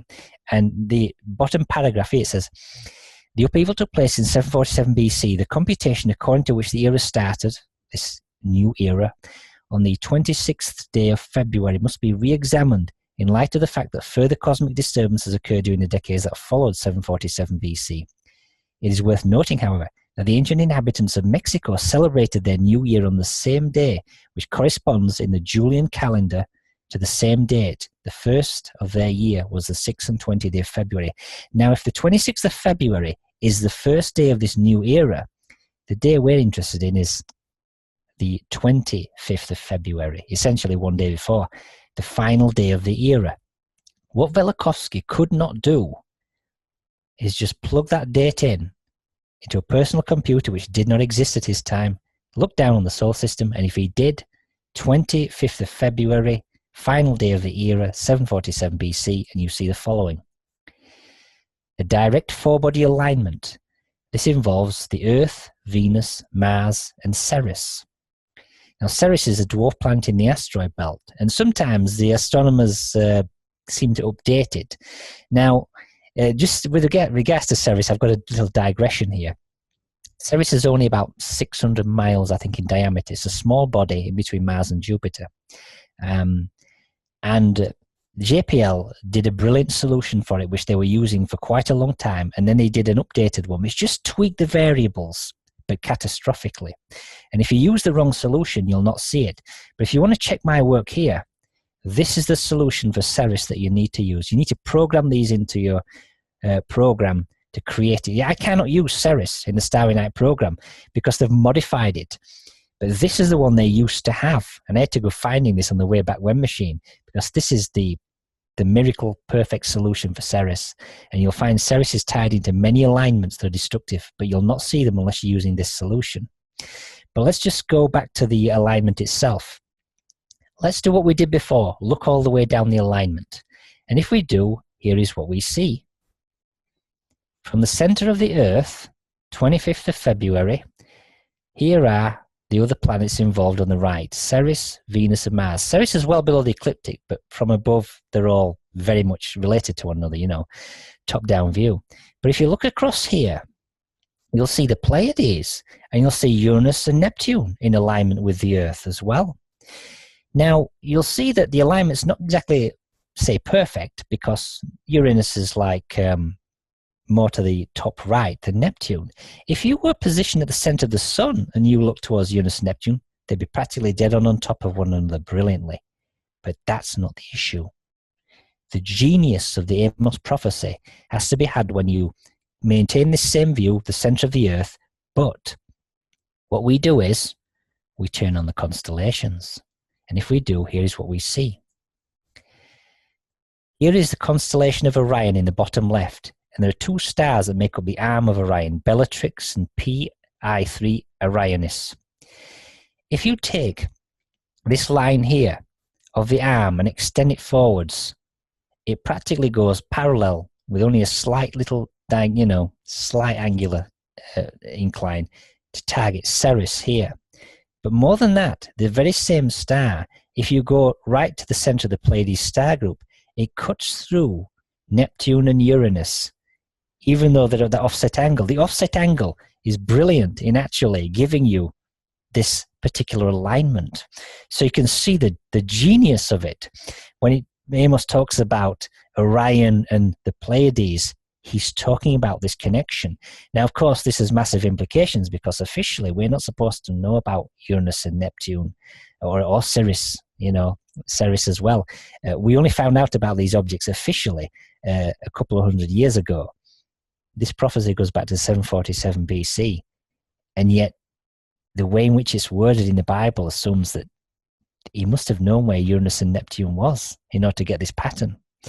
So now we get to the targeting business, the 360-day calendar.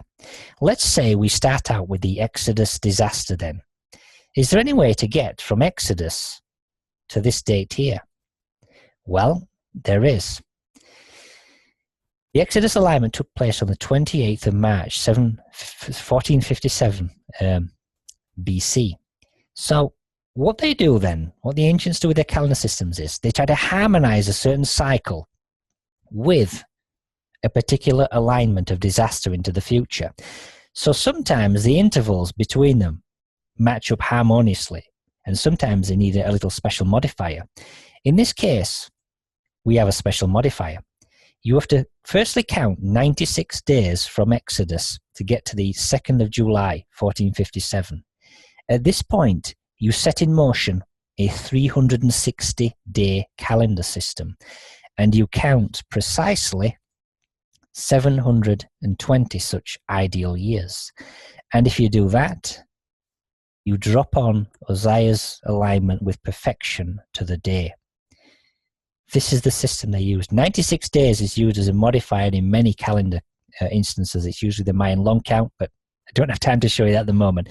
But it's one of the basic things that we do here. So 96 days then, you count that first from Exodus and then start counting a 360-day calendar. When you get to the 747 BC alignment, your calendar has reached fulfillment. You shut it down. Velikovsky interpreted that as the Earth's changed from 360 days to 365 and a quarter. That's not true. They just shut down a calendar system which had reached fulfillment. Let's have a look then at the destruction of the army of Sennacherib, which occurs about 60 years after the Amos alignment. But again, there's a connection to the Exodus. This is from Isaiah, just a few basic details. It talks about Sennacherib coming up. He's the king of Assyria. He's coming up to Jerusalem with his big army, and he's ready to conquer the whole place. So Hezekiah, king of Jerusalem, he goes to Isaiah to get message from the Lord. Hey, can you help us out? That kind of thing. And the Lord says, do not be afraid of this army. And he says, behold, I will send a blast upon him, and he shall hear a rumor and return to his own land, and I will cause him to fall by the sword. He then goes on to say, then the angels of the Lord went forth and smote in the camp of the Assyrians 185,000 men, 185,000 men. When they arose early in the morning, behold, they were all dead corpses. Now, that 185,000 men is a fictitious number, but it refers to a backwards movement of 185,000 days, which is ultimately targeting the disaster of 1193 BC, which I don't have time to get into. The other point at the bottom, where it talks about as a sign that this is going to happen, behold, I will bring again the shadow of the degrees, which has gone down by the sundial of Ahaz 10 degrees backwards. So the sun returned 10 degrees by which it was gone down. And he extends, because Hezekiah's he's ill and he's dying or whatever. And so he gives him basically more, 15, I will add unto thy days 15 years. 15 years, along with the 10 degrees, they're all special adjustments for another disaster, which I won't get into, but it's all encoded stuff. But let's go back to the Exodus event. How do you target the destruction of Sennacherib's army from Exodus? This is a slide here from some group of people who were into Velikovsky, and I'm just kind of using this slide. I can't for the life of remember the names, but this was using a different presentation, and they were looking at all the different details in the Bible of all the instructions given at Mount Sinai, and one of them is in red here. 3 days after the third new moon following their departure from Exodus, there were thunders and lightnings and a loud trumpet blast, and the Lord came down on Mount Sinai, and the heavens did bow down, and the earth shake. According to Hebrew tradition, all nations heard the roaring of the law-giving, which heralded the start of the seventh world age. It says Worlds in Collision, Part 1, Chapter 4. They're referring to Velikovsky here. This critical reference, 3 days after the third new moon, this is the reference that explains everything. Here we are. Firstly, I've told you that Exodus was on the 28th of March, 1457. If you go to the third new moon, where the moon is in silhouette, just next to the sun, we're at the center of the earth, this is the day you're on. But it's 3 days after the third new moon, okay? So if we go forwards 3 days, we're on the 10th of July, 1457 BC, and the moon has moved over here, okay? Mathematically, we are 104 days precisely from the Exodus alignment. This is when the Lord gave some special instructions to Moses, and he gave them a calendar system in order to work out a target the Exodus, go from the Exodus alignment to the destruction of the army of Sennacherib, okay? So he decided to give them this instruction after they arrived at the third day after the third new moon. 104 days after Exodus, he gives them some calendar instructions. What does he tell them? He says to Moses, look, Moses, I want you to count 6 times 6 times 6 days. 216 days. Okay? Now, Moses, he goes ahead and he counts this. Now, I assure you, ladies and gentlemen, the Lord did not say to Moses, hey, Moses, count 216 days. No, he didn't. He will have made explicitly sure that he stated, you will count 6 times 6 times 6 days. This is very, very important that he phrased it this way. It's all clever mnemonics, you see. Now, when you've done this and you've counted this 216 days, though, if you add 104 and 216, you are now 320 days from the Exodus alignment. Round the other side of the world, the Mayans and the Aztecs, they have a calendar system based upon an 819-day cycle. And they are using this system to track the very same disaster, this destruction of the army of Sennacherib. They don't know it by that name. That's politically irrelevant to them. But they are using an 819-day cycle to count down to this disaster. The Lord at Mount Sinai gives the Hebrews exactly the same calendar system based on 819 days. And see here, it's one of these mysterious cycles, because what happened is our scholars went over to the Americas and they found lots of ruined cities. And they found on certain pillars, when they analyzed them, that they were counting an 819-day cycle, the Mayans, and they didn't know why. It's like a big mystery. Well, I am solving the mystery for you. This is a world age-ending calendar alignment system, okay? So this is the calendar system that the Mayans were using, and it was the same one given at Mount Sinai, all right, to Moses and the Hebrews, so they would know when the world age ending came to an end with the destruction of Sennacherib's army. So here is where we get to the instructions. We're back here again. We've just counted 6 times 6 times 6 days, 216 days, from the third day after the third new moon. The date is the 11th of February, 1456. It is at this point that the Lord instructs Moses. He says, right, Moses, now you've done your initial special count of 216 days. Start counting cycles of 819 days. And Moses says to the Lord, Lord, how many cycles do I count? And the Lord says the following, you will count 7 times 7 times 7 cycles of 819 days. And if you do, you target the 23rd of March, 687 BC, the precise date when Sennacherib's army was destroyed by a blast from heaven. Now, if we put this date here, the 23rd of March, in the astronomy package, this is what we see. Two alignments separate from one another, Jupiter, Venus, and Mars, and also Jupiter, Sun, and Ceres. Now, I can tell you in Greek mythology, Ceres is Phaethon, and this is the story they encode as the death of Phaethon, child of the sun. That's another set of slides, though. I'm not going to go into that one. I'll just look at this from the biblical perspective, but it's the same alignment. So this alignment caused resonant agitation of the solar system, and Ceres itself ignited to develop cometary properties.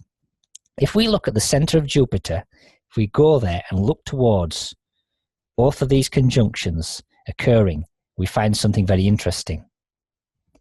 The Pleiades star group is a part of the alignment with Ceres and the sun right there.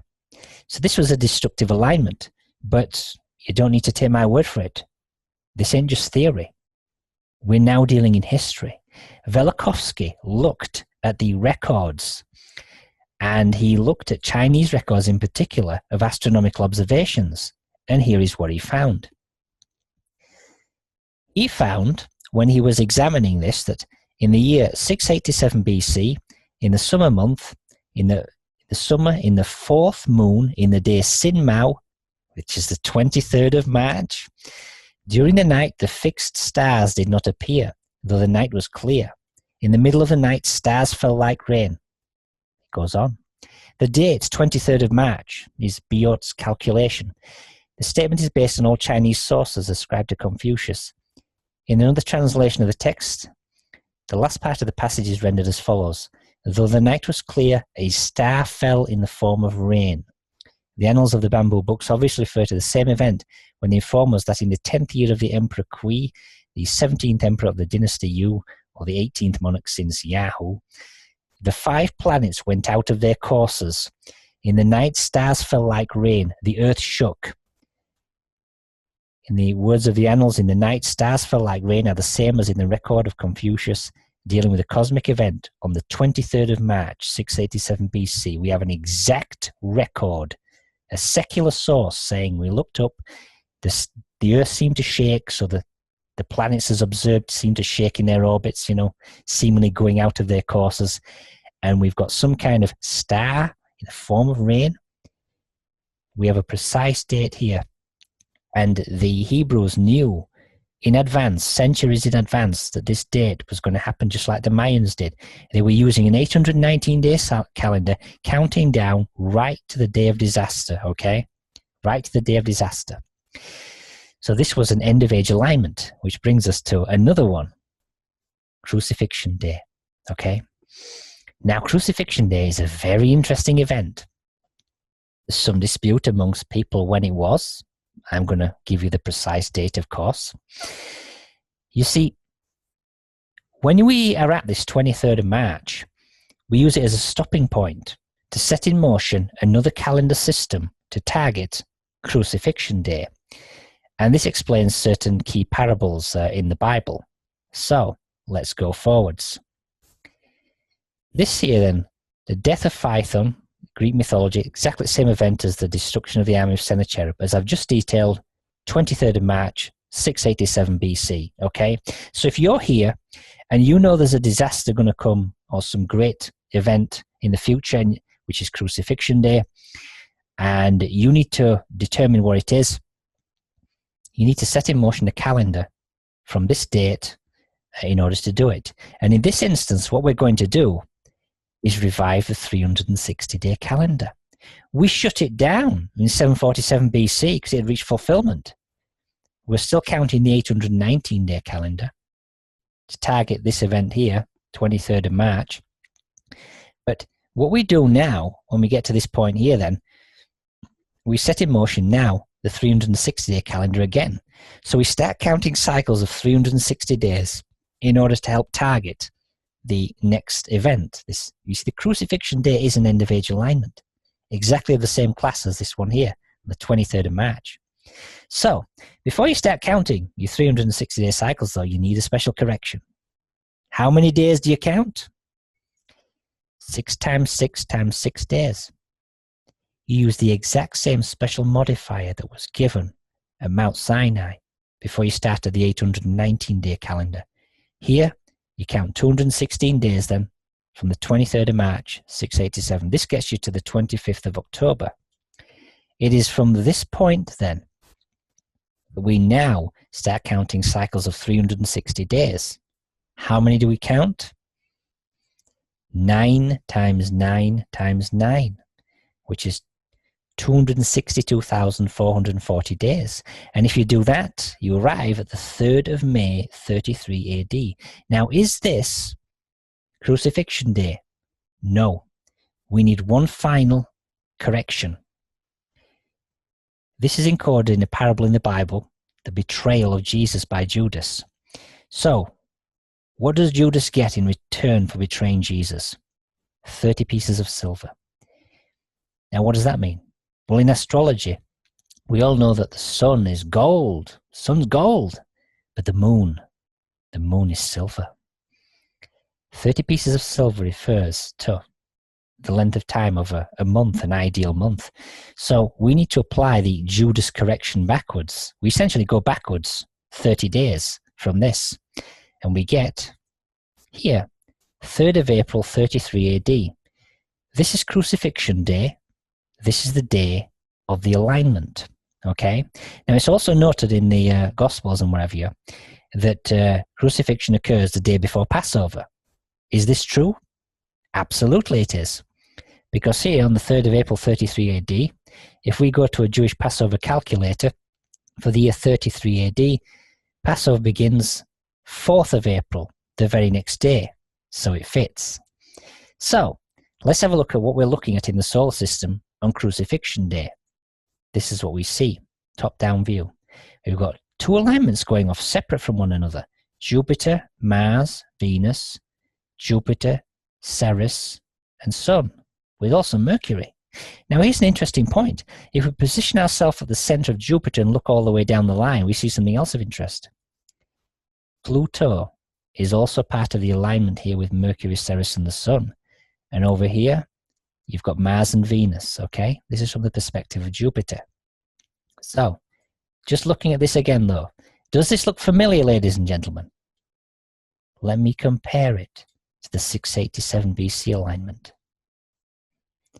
687 BC alignment is here at the top, Crucifixion Day here. what you've essentially got are the same bodies lined up, but the order is switched. In 687, it's Jupiter, Venus, Mars. Crucifixion Day, Jupiter, Mars, Venus. 687, Jupiter, Sun, Ceres. And here, Crucifixion Day, Jupiter, Ceres, Sun. Same bodies lined up. The order switched, but a powerful event nonetheless. Now, what else do we know about Jesus? He's referred to as the Lamb of God. So let's have a look at a lamb. This guy here. A ram, right? Rams are male sheep. And lambs, you've got ewe lambs and ram lambs, they're young sheep, okay? Glad we've cleared that up, that a lamb is a ram. Let's have a look at another lamb, the Lamb of God. This is a famous painting, 1432, Adoration of the Mystic Lamb. You've got a cross here, you've got all these angels surrounding it, and hey, you've got this lamb here on this big box, pouring blood into this chalice. And it says here, Lamb of God.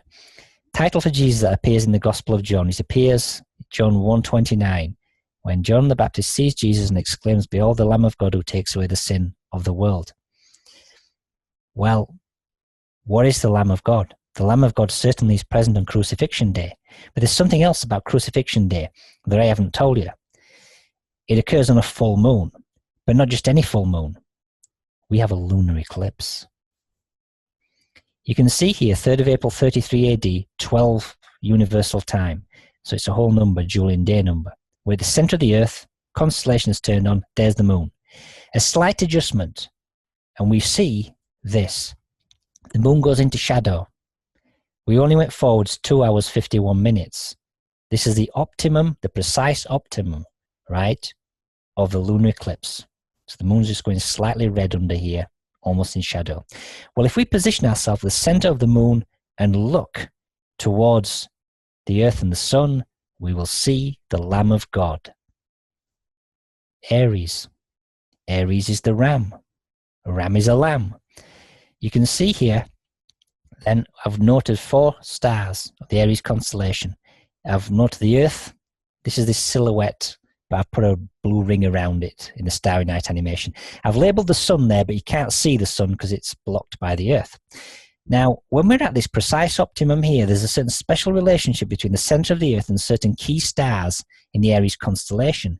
It turns out that right on the optimum, right on the optimum here of the lunar eclipse, the angular separation from the center of the earth to Hamel and from the center of the earth to Sheraton, practically identical, 9 degrees, 60 minutes or so. So it's these 2 stars associated with the head of the Lamb.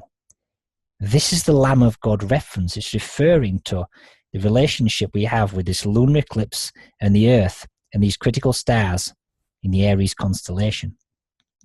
Now, the Crucifixion Day did produce some exotic effects. This is just a guy that's mentioning them, and he talks about, it says here, the testimony of Phlegon Vindicator on account of the great darkness and earthquake at our Saviour's Passion. It did happen, but because of certain problems with people thinking in later generations mistakenly there was something to do with an eclipse, and then knowing that it occurred near Passover, which means we'd have a full moon, everybody thought, wait, it can't be an eclipse, and then starting to think it never happened. It did happen. The earth did go dark for a few hours at midday. It really did. And we did have some seismic activity reported. This was not as powerful an event as the 687 BC one, but it was still powerful and very significant. It was a world age-ending alignment. The configuration with the planets, as I showed you, is comparable. It's just that the ordering is switched. Now let's get to Revelation. Revelation 12. This is the red dragon, the woman clothed with the sun. Now I'm going to present to you Revelation 12. A lot of people think this is going to happen in the future. No, it's already happened. It happened in 1345 AD. And now I'm going to present to you the most important conjunction pattern in all the esoteric literature, the master pattern, okay? Because this is the one associated with the Revelation 12 disaster. And the year of the disaster was 1345 AD. And this is the pattern. It's a diagrammatic representation of it. The alignment is basically when you get Mars, Venus, the Sun, and Mercury lined up close near to the galactic center, whilst simultaneously we have an alignment of Sun, the Earth, and the Pleiades star group again. When that configuration is present, we tend to have a big disaster occur. And if you study the particular cycle governing this, okay, the last time this event occurred was 1345, okay? We had a disaster there. I'll get into that shortly. If you look at the past instances when this disaster has occurred, the past 12 times it's occurred, going all the way back to the Ice Age, we have had disasters. They are listed in orange here, the matches. These here are the precise alignment dates, this side of the screen here, with the calendar dates right there and the years. And here is a set of evidence. This is based on scientific evidence, which I don't have time to go into in detail, but this is just a summary. That we had massive cometary bombardments in 10,950 or so. We had the Younger Dryas End, 9600, come to an end. This is the destruction of Atlantis State. We then had cometary bombardments 7640 and other events all here. And we finally got to 1345 AD, fire in the sky. Okay? What happened in 1345 AD? We don't need to guess. It's history. This is a citation from The Cosmic Winter by Victor Clube and Bill Napier. We literally have a guy writing in 1345 telling us we're essentially caught up in a cometary stream. He doesn't use those words. He doesn't quite phrase it that way, but it's obvious when you look at it. It says here, between Cathay and Persia, now Cathay is China, by the way, and Persia is modern-day Iran. Between China and Iran, there rained a vast rain of fire, falling in flakes like snow and burning up mountains and plains and other lands with men and women. And then arose vast masses of smoke, and whosoever beheld this died within the space of half a day.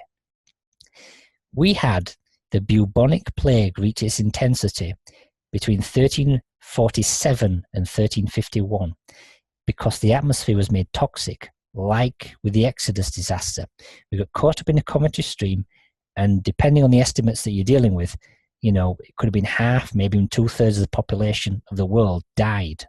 There's quite a massive devastating effect here, and it's global because we're caught in a cometary stream. So I would imagine that this cometary stream is one of the inner planets producing debris, and the Earth plows through it, and the configuration there triggered all these exotic effects. So let's just have a look what was going on there in the solar system. 1345 AD, 4th of November. It's a three-body alignment, Mars, Venus, the Sun, and Mercury going towards the galactic center area. And you also have the Sun, the Earth going towards the Pleiades star group, okay? Now I've put in an additional alignment which is present between Jupiter, Venus, and Ceres, but that's not part of the core pattern. If we move to the center of the Sun and look down the line here, we'll see two of the alignments. We can't see Mercury because that's behind us, but you can see here Mars and Venus close and the Earth lined up with the Pleiades. This was when disaster struck, okay? And the disaster, as I said, is recorded here. Now, this event, then, the 1345 event, is actually detailed in code in the Bible, in the Gospel of Luke. Gospel of Luke, chapter 9. And it came to pass, when the time was come he should be received up, he decided to go to Jerusalem. He sent messengers before his face. And they'll go into these houses, right? He sends some messengers. And the first houses they go into, they don't receive them. When his disciples, James and John, saw this, he said, Lord, wilt thou that we command fire to come down from heaven and consume them? But Jesus says no. So we move on, chapter 10. After these things, the Lord appointed another 70 messengers, and sent them 2 and 2 before his face into every city and place whither he himself would come. Okay? So he sends forth some messengers firstly, and then 70 more. If you actually read the New Revised Standard, they will say, when it says 70 there, it'll say some ancient sources read 72. The total amount of messengers he sends is 72. They go in pairs. The first 2 were mentioned in Luke 9, the other 70 here, 72 in all. Who are the 72 messengers that go in pairs? The answer? Venus and Mars. Here is the solution. If you start out with a conjunction of Mars and Venus like so, this is the total number of days it requires for each of them to orbit. Venus is less time to orbit, it's an inner planet, okay? So, let's have a look. The conjunction period between them is, they'll reconjunct in the sky every 333.93 days, but they don't automatically occur at the same 12 noon degree or 0 degrees, you know? The first conjunction, right, occurs as follows. If you count that number of days forward, Venus will be 175 degrees anti-clockwise here. You'll have completed just under 1.5 orbits. In that same number of days here, right, 333.93 days, Mars will have also come all the way around here, also 175 degrees. You see, Venus has gone all the way around once and then come all the way to here. Mars has only just managed to complete just under half its orbit. But they resynchronize 175 degrees advancing, kind of anti-clockwise. So here's the thing. How many conjunctions do you need for them to return to the same point in the sky right at the top? And the answer? If Venus were to do exactly 107 orbits, total number of days is about 24,043. Mars, if it completes 33 orbits, same amount of time passes, only a slight discrepancy.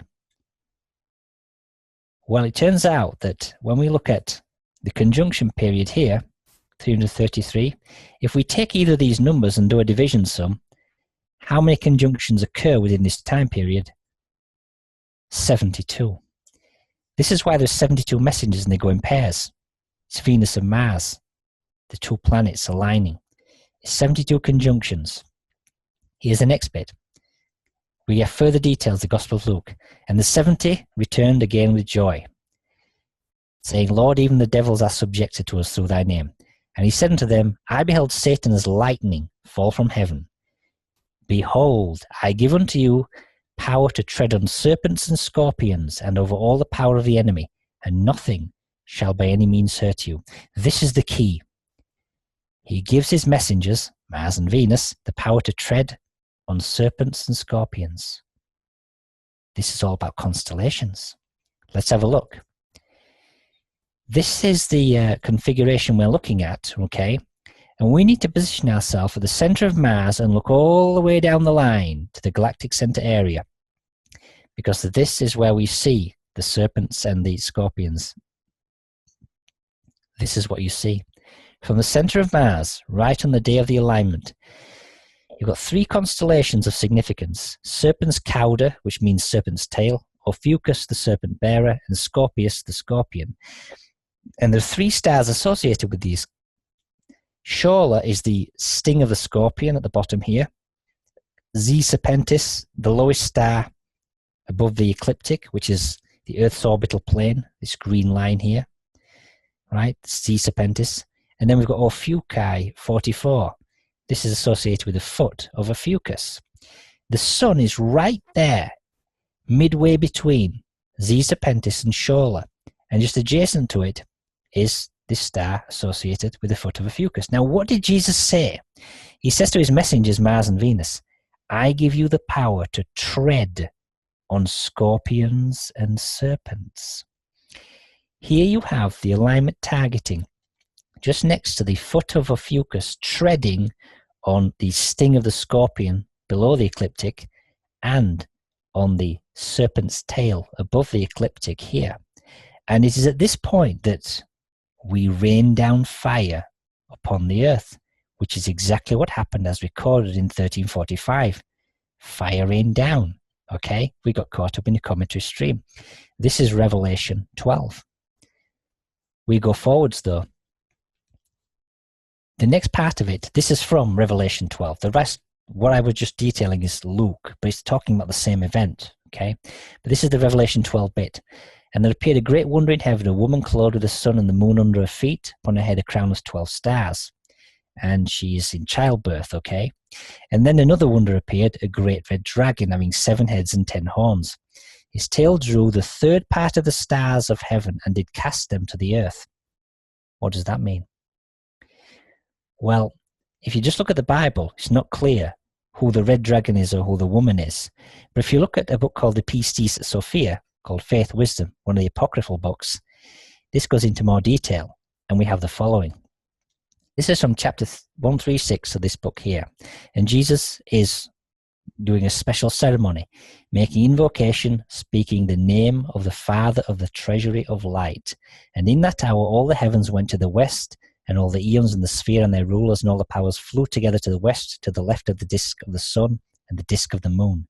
And then it goes on to say, and the disk of the sun was a great dragon whose tail was in its mouth, and who reached to 7 powers of the left, and whom 4 powers in the form of white horses drew.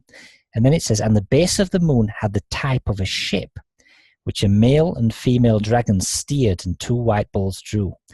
The figure of a babe was on the stern of the moon, who guided the dragons who robbed the light from the rulers. Basically, I spoke about the sun undergoing strange changes, okay, to its state of being. When you have these special conjunction patterns, it can change color. The light waves can change. In this case, shift towards the red end of the spectrum. The red dragon is the sun undergoing the cancellation of its light waves as it changes color to become red. That's the sun when this conjunction pattern occurs. The moon is the woman with child, okay? And this critical reference here about from Revelation about sweeping out 1/3 of the stars down to the earth is quite exquisite. Just to show you, just repeating it, part 4 here, Revelation again. His tail drew the 1/3 part of the stars of heaven, and he cast them to the earth.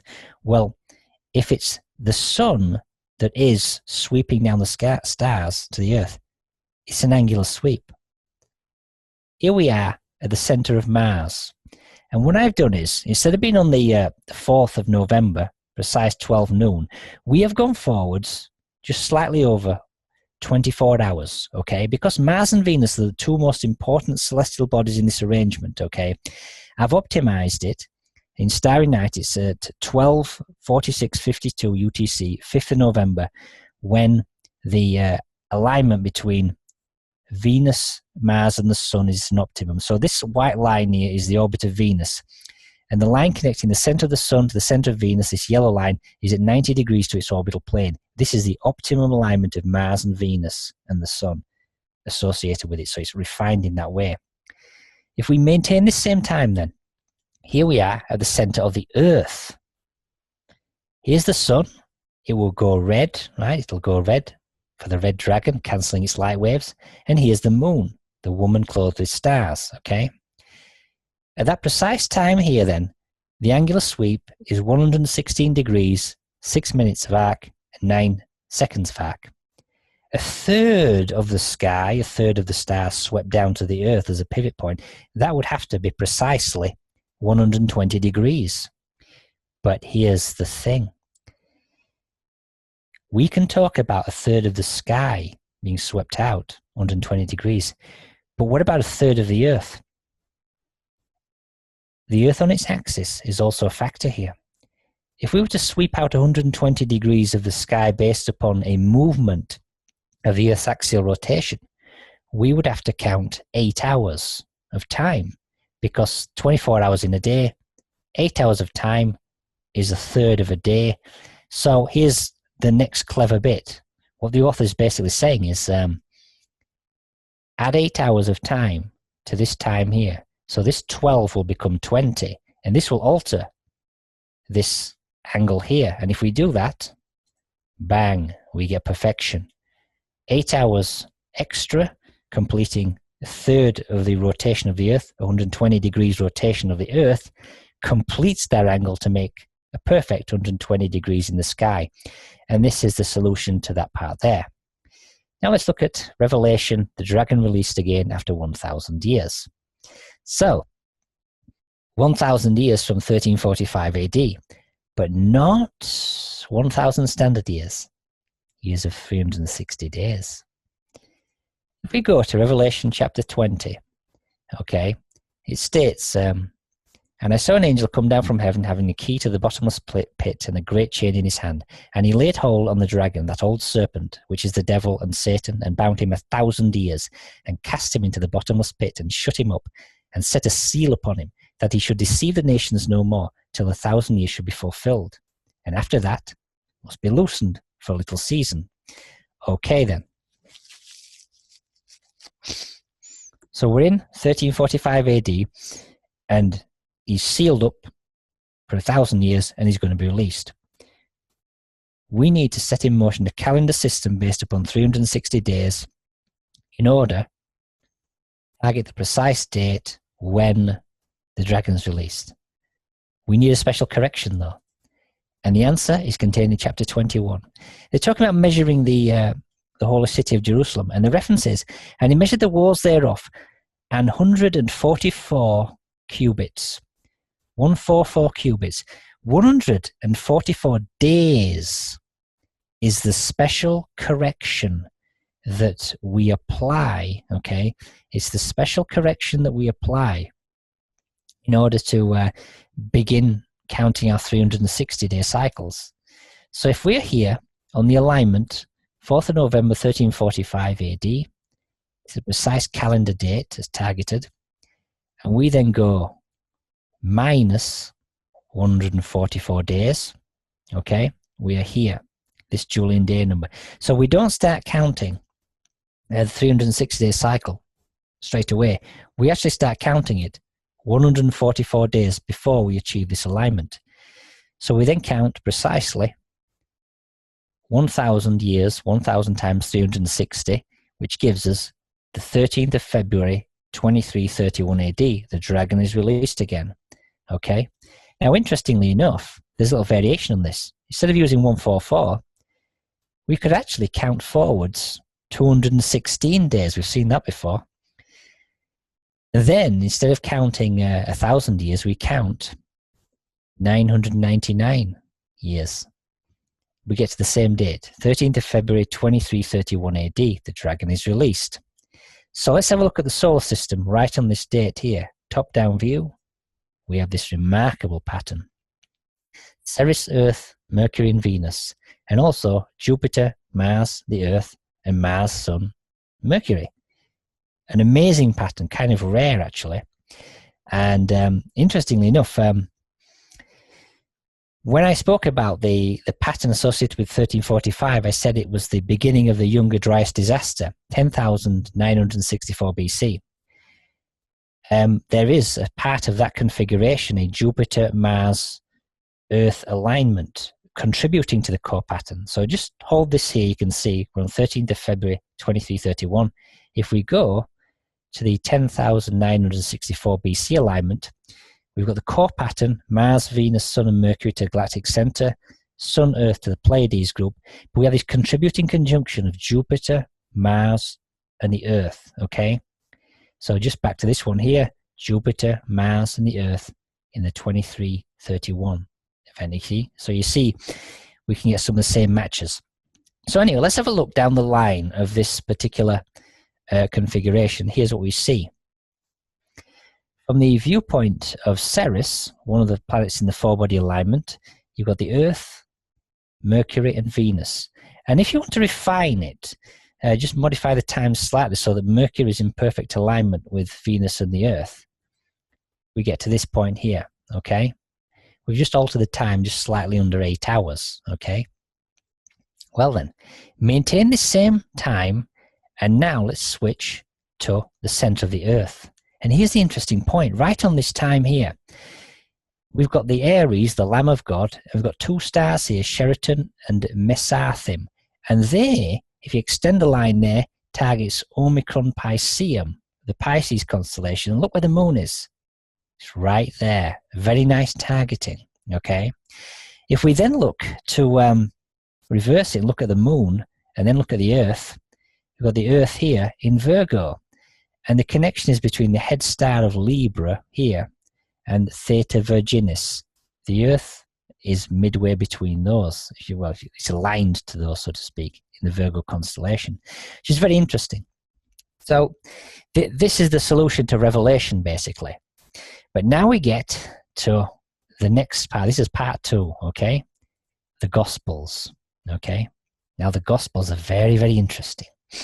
We're going to get into some hardcore controversy here, guys. I'm going to tell you some very interesting things about Jesus and John the Baptist, which are going to be controversial, but brilliantly profound, and you'll understand.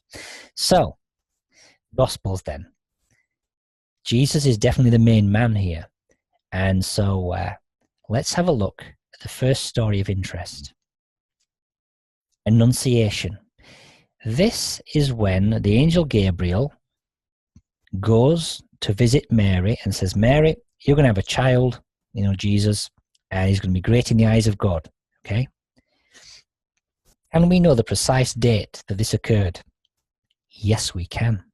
Yes, we can. And this is the first point of controversy. So how do we determine the date of Annunciation? It's quite simple. This here is Crucifixion Day, okay?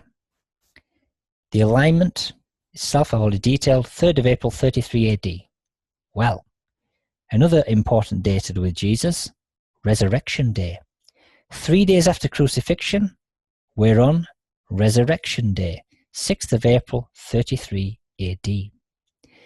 This particular date here is linked in to Annunciation very harmoniously via the 360-day calendar. So, we target Annunciation the following way. It's quite simply 33 years backwards. 33 times 360 days, or 11,880 days backwards. So Annunciation is this date right here, 26th of September, 1 BC. This is when the angel Gabriel goes to visit Mary and says, you're going to have Jesus. But there's something very important about this visit. Some other very important information. And this is from the Gospel of Luke. It turns out Mary has got a relative, Elizabeth. And at Annunciation Day, with respect to Mary, the angel Gabriel doesn't just say, you're going to have Jesus.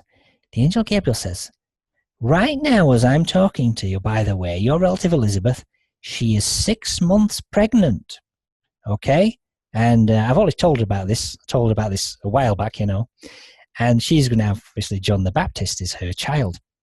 So, if we know that Elizabeth is 6 months pregnant, and, with John the Baptist, that means that 180 days prior to Annunciation is when John the Baptist was conceived, and 90 days into the future is when John the Baptist was born. Okay, and this is what this says here. Even Elizabeth, your relative, is going to have a child in her old age, and she who was said to be unable to conceive is in her 6th month. Okay, then. The Annunciation of Mary, 26th of September, 1 BC. So let's look at John the Baptist here. What is the length of a month? 30 days exactly, under this system, like with the Judas month, for example.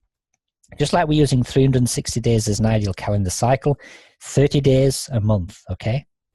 So if we want to know when John the Baptist is born, all we need to do is go forwards 3 months or 90 days, because 6 months have already passed, the pregnancy is 9 months, okay?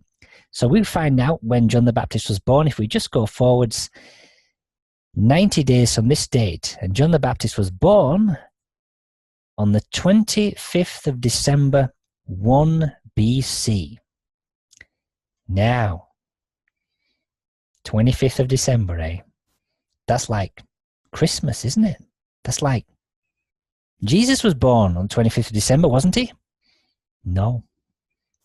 John the Baptist was born on the 25th of December, not Jesus. It gets better, though.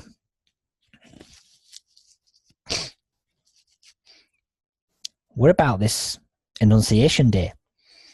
Under the traditions of Christianity, the Annunciation of Mary is supposed to have taken place on the 7th of April of a certain calendar year. The date you see on the screen for the Annunciation is the 26th of September. We've got a bit of a problem here, don't we?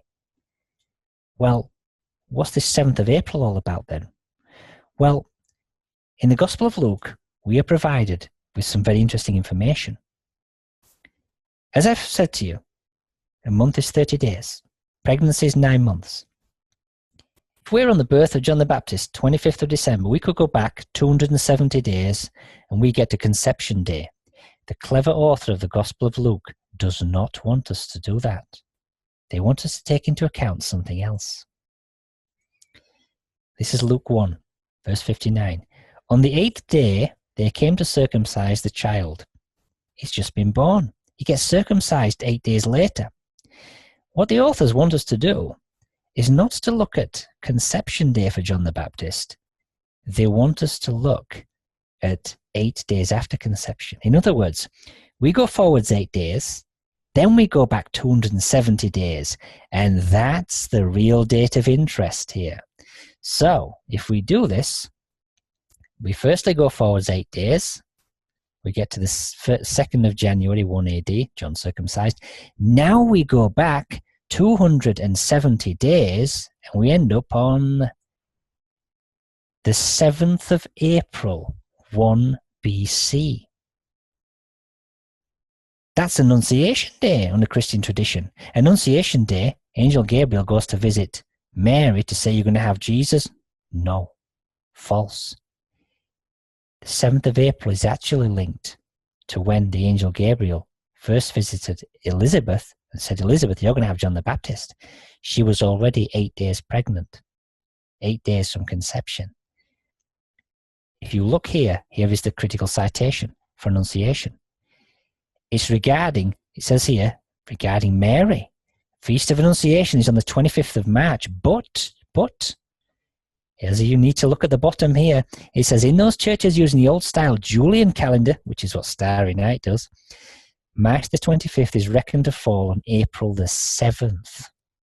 So there's 2 dates here which are mistakenly associated with Jesus, which are in fact associated with John the Baptist.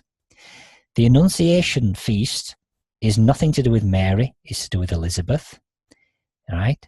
And the 25th of December is not the birthday of Jesus, it's the birthday of John the Baptist. But there's something else very important about this April the 7th date. We have a full moon. There it is. 7th of April, 1 BC, full moon. Now, what we need to do is refine this full moon so it's at an optimum brightness, and then position ourselves at the center of the moon and look towards the earth. And what do we see? The Lamb of God, Aries. Amazingly enough, all we've done is move forwards about 12 minutes here. We're still on the 7th of April. And this is the optimum alignment where, from the viewpoint of the moon, the earth is passing across the sun. Now this green line, the ecliptic, is the Earth's orbital plane. So right here with this adjustment, the line connecting the center of the Earth to the center of the sun is at 90 degrees to the orbital plane of the Earth. This is the optimum time, 12/12, 7th of April. And if we do that, what do we find? These relations are present. This is associated with John the Baptist. The distance, the angular separation from the center of the Earth to 2 key stars in Aries, 41 Eretis and Hamel. The angular separations are practically identical, 7 degrees, 60 minutes of arc. Okay? Practically identical. So here, associated with John the Baptist, this Lamb of God relationship here involves then a connection to the body of Aries, just to contrast with the head, which is Jesus and the Crucifixion Day. Remember Crucifixion Day? When we're at the moon center, it's the center of the Earth to 2 stars associated with the head, which have the same angular separation, okay? With John the Baptist, it's the body. It's very interesting. But let's go further then. Jesus definitely is the main man. The Annunciation with respect to Mary is the 26th of September, 1 BC. So, when was Jesus conceived and when was Jesus born? Well, the answer as to when Jesus was conceived is 90 days later. on the 25th of December. Oh, sorry, the conception date. The conception of Jesus here. You see, this is the link between Jesus and John the Baptist. John the Baptist is born on the 25th of December. Jesus is conceived on the 25th of December, okay?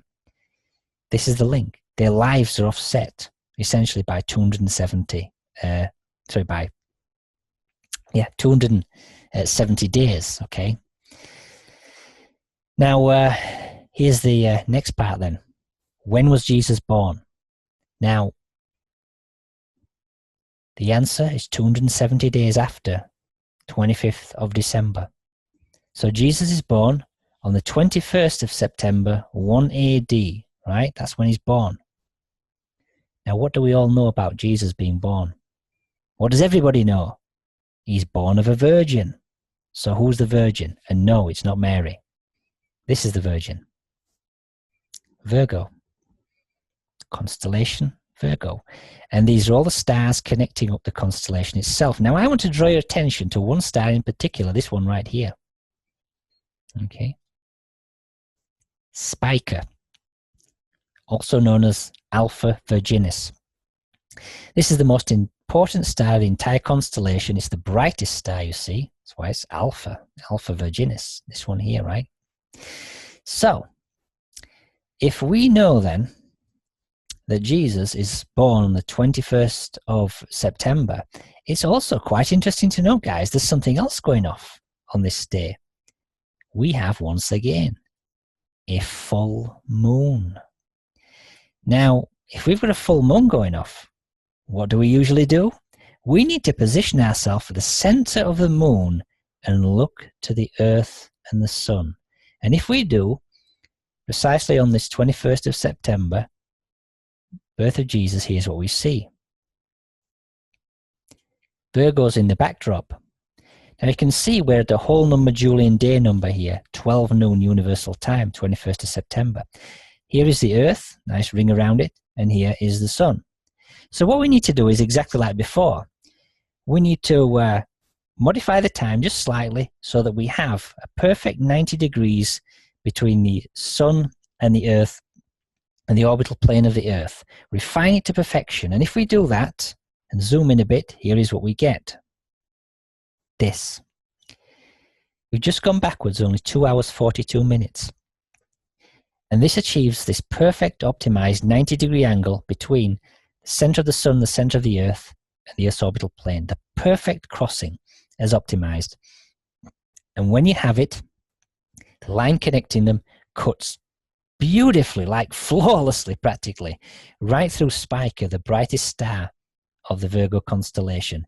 And this, ladies and gentlemen, is the virgin birth. This is it. You're looking at it right here, okay? It's not some immaculate conception thing. It's this alignment, okay? This is when Jesus was born. Now, what about the next important date associated with Jesus? Baptism. He's baptized by John the Baptist. For the baptism of Jesus, then, we have another calendar tradition associated with this, okay? 6th of January, right? So if Jesus is baptized on some year, which is the 6th of January, when is Jesus baptized? This is so ingenious. It's flawless. It's exquisite. Let's just recap. Jesus was born then, 21st of September, 1 AD. So, if we want to target the precise date that he was baptized, it turns out there's a very special number of days into his birth, or from his birth, when we target the precise day he was baptized. He was baptized precisely 7,777 days later, which means he was baptized on the 6th of January, 23 AD. That's the precise date. Now, this next bit is exceptionally clever because we now have a way of targeting the death of John the Baptist. And it makes use of this very numeric sequence here, 7777. Now, remember when John the Baptist was born, He was circumcised 8 days later, which meant move forwards 8 days. Well, it's at this point that what we have to do is take back the 8 days. It's part of targeting the death of John the Baptist. So what we do then, from the 6th of January, we go back 8 days. This takes us to the 29th of December, 22 AD. Okay, it's like a minor circumcision adjustment. Okay, so here we are. Now, when we're at this point now, we now need to move forwards a very precise number of days to target the precise date when John the Baptist dies. How many days do we move forwards? Look at this numeric sequence here. It involves 4 sevens. What we actually do is multiply the number 7 by itself 4 times. We go forward 7 times 7 times 7 times 7 days. 2,401 days. Add that then, 2,401, the 29th of December, and we get the 26th of July, 29 AD. This is the day when John the Baptist dies. And there's something very special about this date. Firstly, his age. It turns out he was precisely 29 years old when he died. There's his date of death. And if we go back 29 years of 360 days, we get to the 25th of December, 1 BC. That's when he was born, okay? Right there. Very interesting. But what else do we know about the death of John the Baptist? What does everybody know about his death? He was beheaded.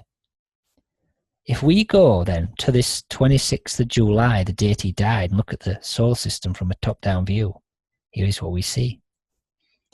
An exquisite 4-body alignment of Jupiter, the Earth, Venus, and Ceres. Now, if we position ourselves then at, say, the center of Jupiter here, and we refine the alignment so that all 3 planets are connected by a line, we refine it. It's like we end up going backwards slightly, about 17 hours, right? It's less than 1 day, very accurate.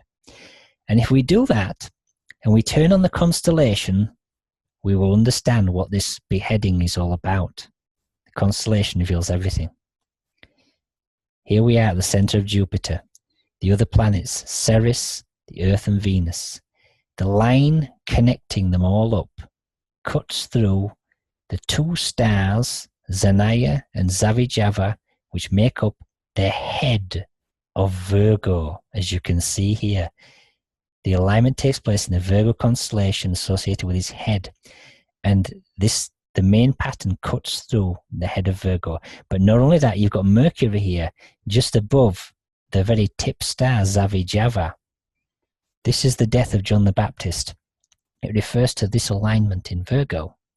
And we now have one final little section here where we're going to look at some conjunction patterns. Some that have already just gone, and some in the future. So what are the Gospels all about? What is one of the key pieces of information that they do? Well, the answer is Jesus uses his own life story, a kind of a fictional construct, and he has all these parables, which involve numbers in them. Like there's a wedding at Cana. We've got some jugs. They've got a capacity of 20 or 30 gallons. It occurs 3 days later. We've got a story about feeding 4,000 people or 5,000 people. We've got 7 fishes, or 7 loaves of bread or whatever. All of these numbers are calendar adjustments that you apply to certain anchor points in the life of Jesus to target certain special dates. And when you're on these dates, you then set in motion a calendar system either based upon a cycle of 360 days or 3,200 days. And if you count the precise number, you harmonize and target with an end-of-age destructive alignment, either centuries or millennia in advance. There are multiple alignments targeted within the Gospels. So let's have a look at a few. This is the summary from the birth of Jesus to the death of John the Baptist, okay? Now, here's the interesting point.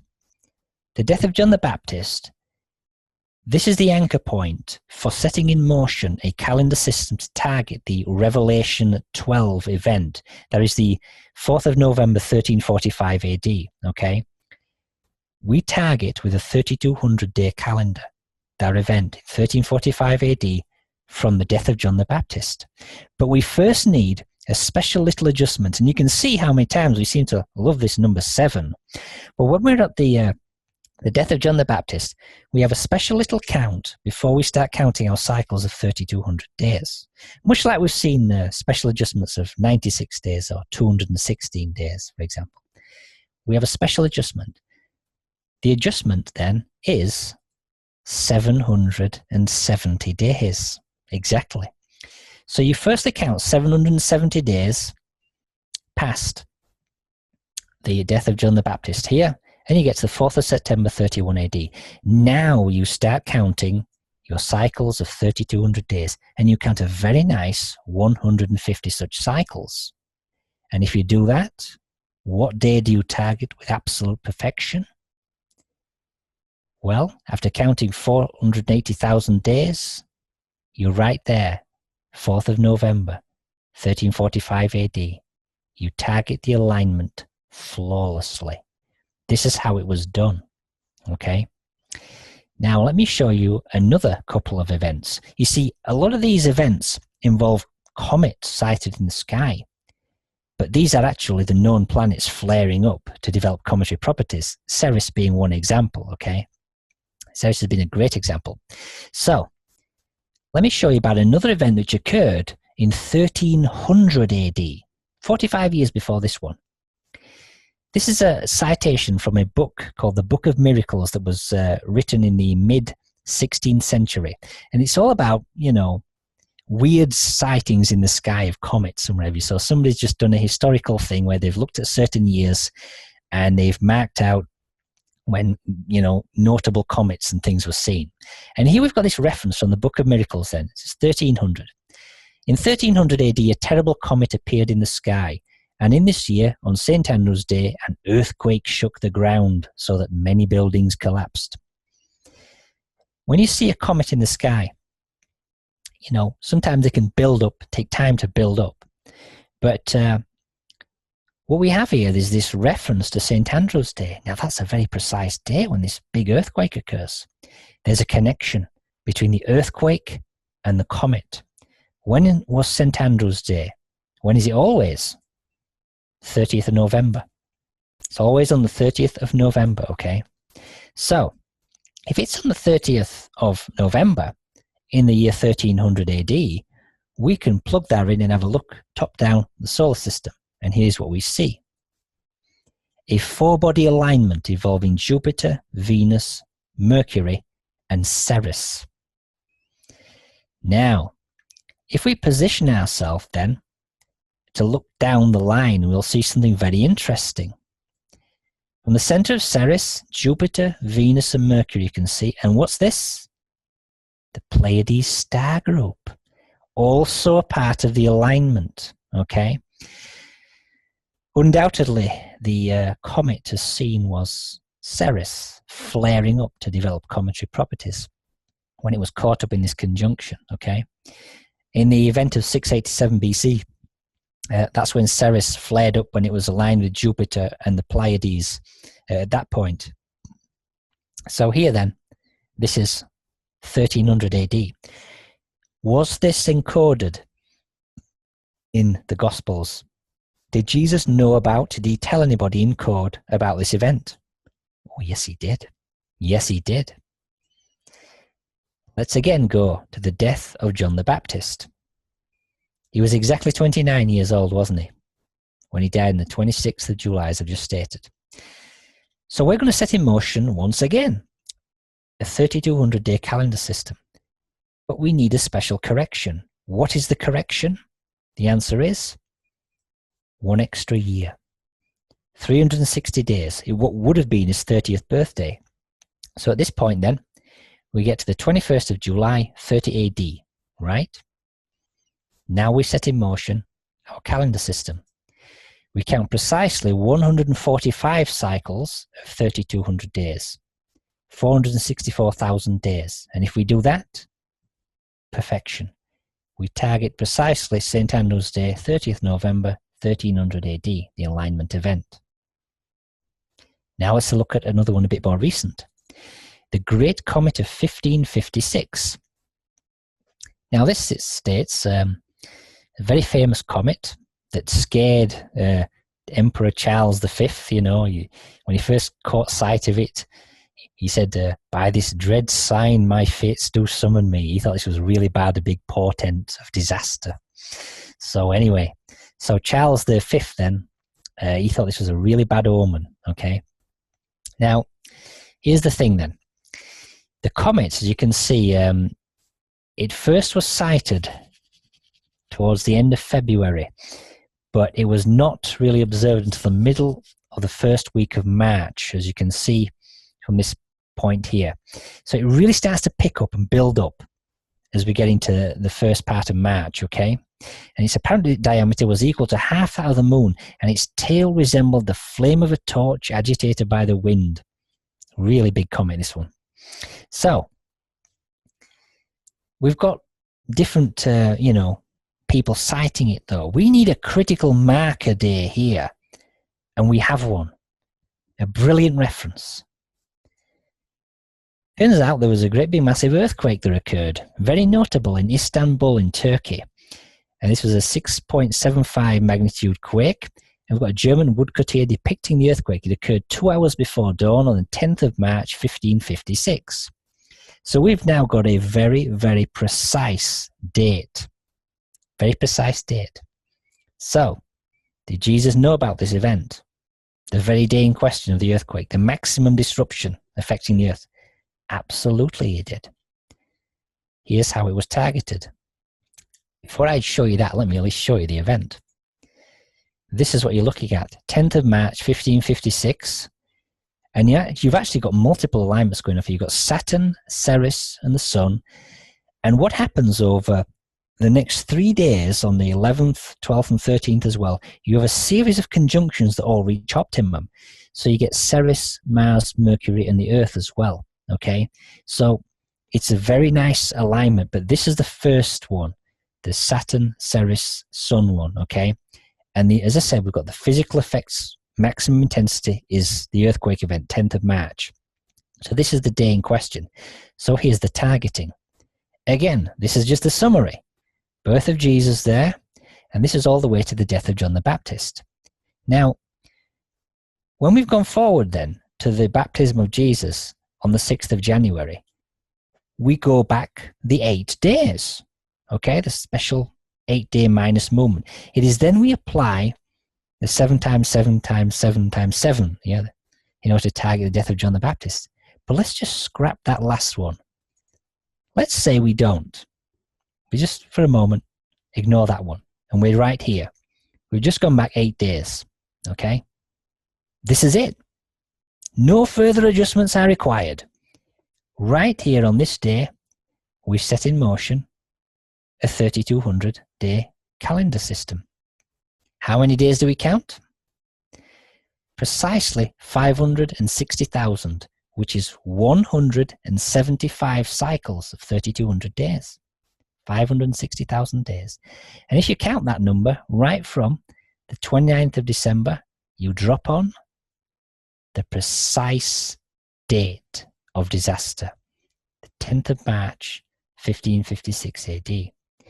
So you can see here then that there are multiple alignments that are targeted, okay? You've got to know what the parables are. You've got to understand which cycles are chosen and which days you're looking at, but multiple future alignments are targeted. So here's where we get into the realm of speculation, and this now is just the final part of it. What we're now going to look at is near-term future alignments. I've had a look at the solar system going a few decades into the future, because on average we get one of these disasters only every few hundred years or so, okay? It's not several thousand years. It's literally only every few hundred years, And the last one we appear to have had, for me, is the 1556 one I've just shown you. So we're kind of due for one. And if that's the case, are there any good contenders? So you get all these people that say, trying to predict the end of the world. And there's a way to do it, right? You've got to basically do the following. You can't just pick a certain year. You can't. Because all this is based upon conjunctions. So if you're going to even forecast a potential end of the world event, you've got to be very precise. You've got to pick a precise calendar date, and there's got to be a very notable conjunction occurring on that date. And you have got to make a case for why you believe this is an especially powerful conjunction. And as part of that case, you're going to see if you can find a tie-in between that date you've selected and some of these earlier dates associated, say, with the Gospels, and certain calendar cycles associated with 360 days or the Mayan 819-day cycle, etc. You've got to basically come up with something very mathematical, that's elegant. The cycles have an affinity to ones previously used, and also that the conjunction patterns themselves may have a close match to previous ones. So that's what you've got to do. So I've had a look at the solar system, and I'm going to give you two of the best contenders. If we were to have a disruptive end-of-age cycle event occurring in the near future, the two events I'm going to show you are very good contenders, but they're speculative, okay? So let's have a look at the first one. This one is based upon the baptism of Jesus. This is the key date that we use in order to target this future event, okay? So we need a special correction. 96 days. We've seen this used before, okay? It was used after the Exodus alignment. So you set in motion a 360-day calendar to target the Amos event, the earthquake there. Well, it turns out that we can use a 96-day correction, a minus correction, from the baptism of Jesus in order to set in motion a calendar system which will target a future date of interest. In this case, then, once we've made our 96-day correction, we then count 230 cycles of 3,200 days, which is 736,000 days exactly. So if we count that many days precisely from 2nd of October 22 AD, we get to this date right here. The 5th of November, bonfire night over here in England, the 5th of November 2037 AD. And this is the day of a very interesting alignment. Let's have a look at a top-down view of the solar system on this day. This is what we've got. We've got a direct four-body alignment of Mars, the Earth, Mercury, and Ceres, while simultaneously a contributing conjunction of Jupiter, the Sun, and Mercury. Now, here's the interesting part. If we look all the way down the line of the alignment, okay, here is what we see. From the viewpoint of Ceres, the alignment here is with the Pleiades star group, okay? One of those dangerous directions in the sky. A four-body alignment targeting the Pleiades star group like this with a contributing conjunction. This is very rare. So this really piqued my interest. So this one here is a very interesting contender. Very interesting. If something significant were to happen on this day, I'd be thinking Ceres would flare up to develop cometary properties, would be a good bet, with some increased seismic activity. You see, the damage is different every time for these alignments. Sometimes the planets can really be agitated and you can get lots of debris fly off the inner planets, like Mercury or Venus, and if the Earth plows through it, we get a massive meteor bombardment. Sometimes we might get caught up in the cometary stream. Sometimes we might see the output in the change of the sun, okay? So it's different every time. But this is a good contender. Let me just show you the final one. In fact, before I do though, let me just show you this from the reverse perspective.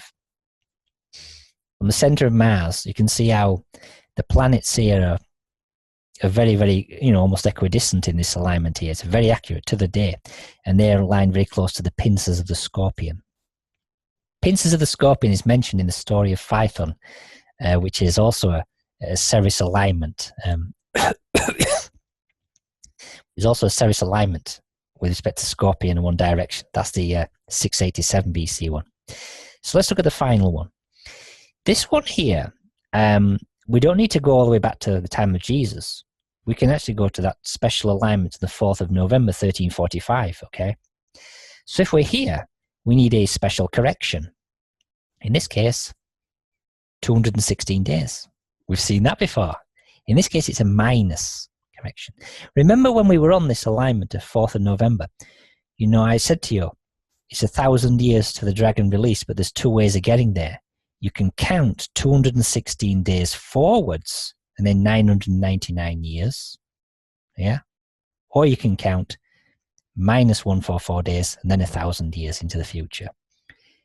Either way, you get to the same date. But here, we're using that variation. We're using 216 days only as a minus figure. So in this case then, here's the alignment, 4th of November. We go backwards 216 days. Then we start counting our cycles of 3,200 days. In this case, 80 cycles, a very nice harmonious number, 80 cycles of 3,200 days, which is exactly 256,000 days. So that's how many days we count, 256,000 from here. And if we do that, we target the 6th of March, 2046 AD, when again we have a very interesting alignment. Let's have a look at it from a top-down view. It's 2 alignments, Jupiter, Sun, Mercury, Ceres, and Jupiter, Venus, Mars. They occur simultaneously. Now, the reason why this is a significant one is because this is a match close to the 687 BC alignment, you know, and also Crucifixion Day. Let's just have a look at the alignment from down the line, though, from Jupiter. Just there's a few of the details of interest here. We've got the alignment where you've got Jupiter, Mars, and Venus, one of them here, just next to the head star of the Virgo constellation. Interesting. And then you've got the Ceres, Mercury, Sun alignment here. Okay. But let's have a look. Let's compare the alignment here, though, our alignment here with the 687 BC alignment, just for comparison.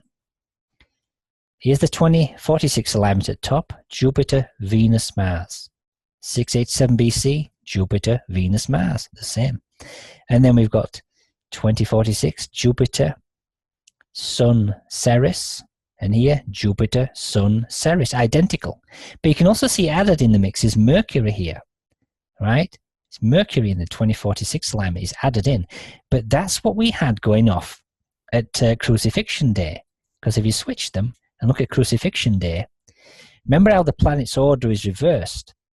But we have here Jupiter, Sun, Mercury. Jupiter, Sun, Mercury.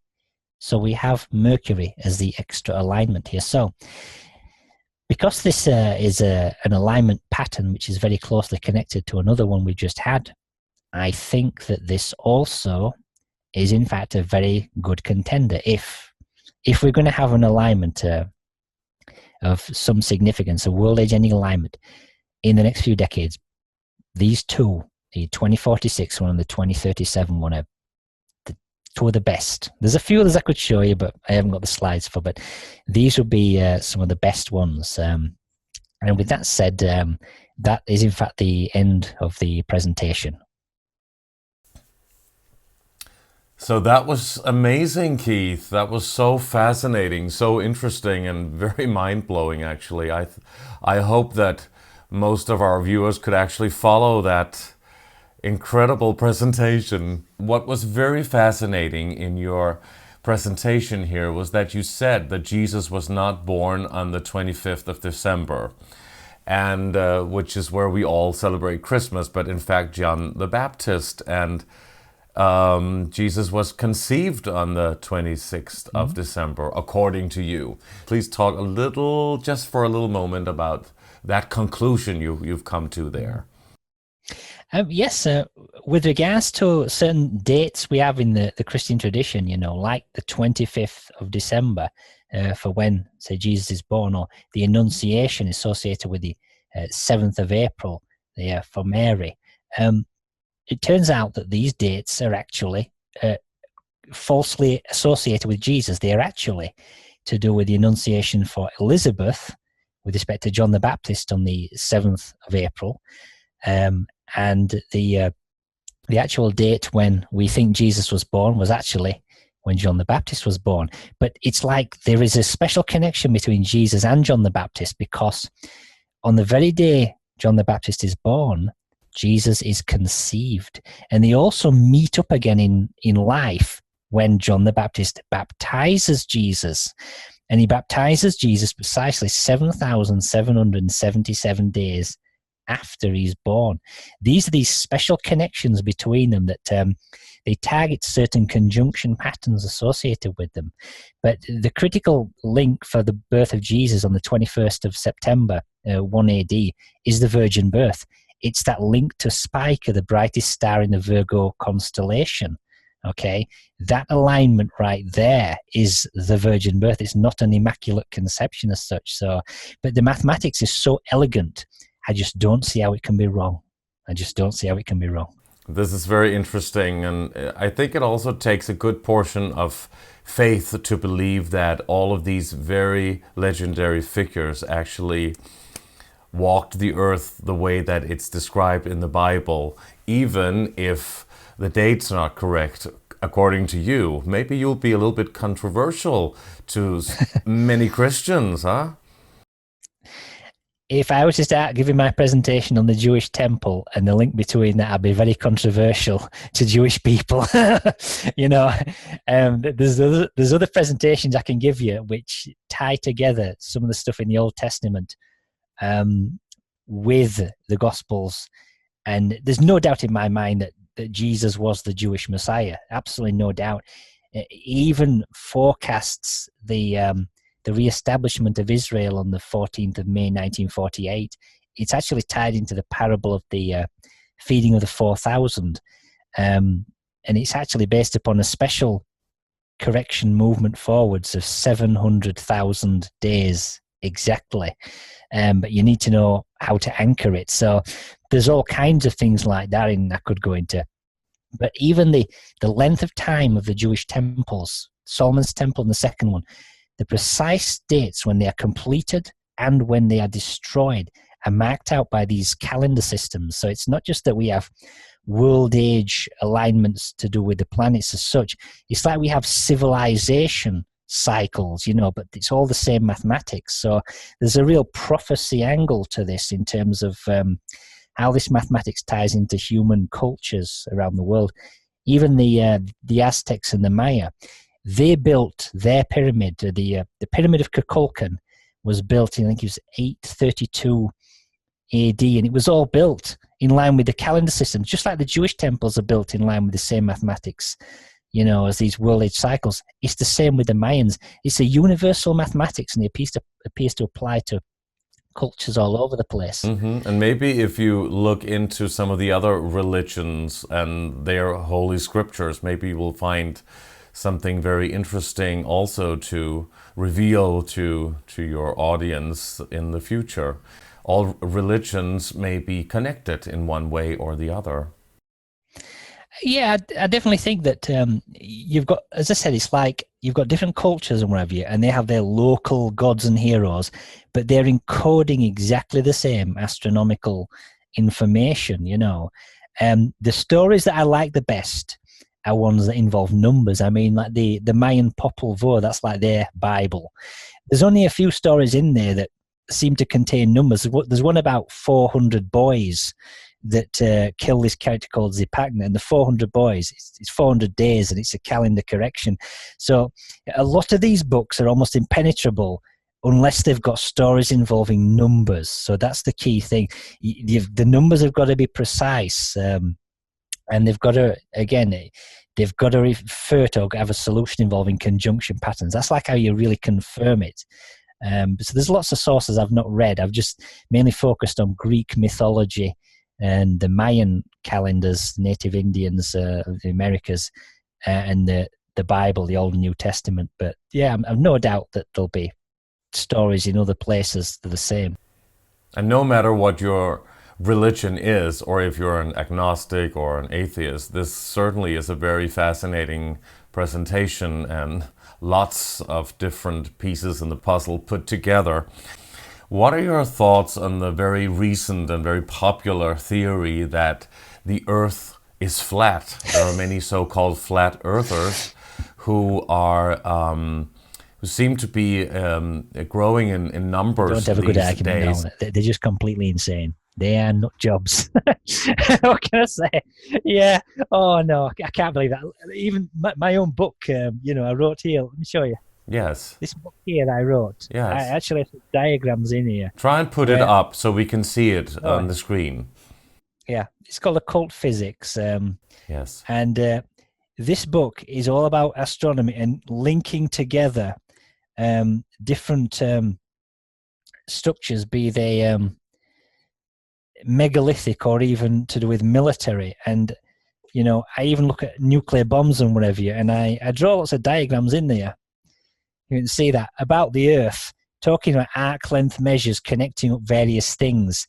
And I show under a true Earth ellipsoid model, we have some incredible connections between various military bases, where you can have forms like, this is to the Pine Gap military base, the US one, and now there are arc lengths connected to them via cubes inside the Earth and so forth. So it's inside of the Earth. What are your thoughts then, if you don't believe, you actually found a little bit laughable that people are talking about the flat Earth.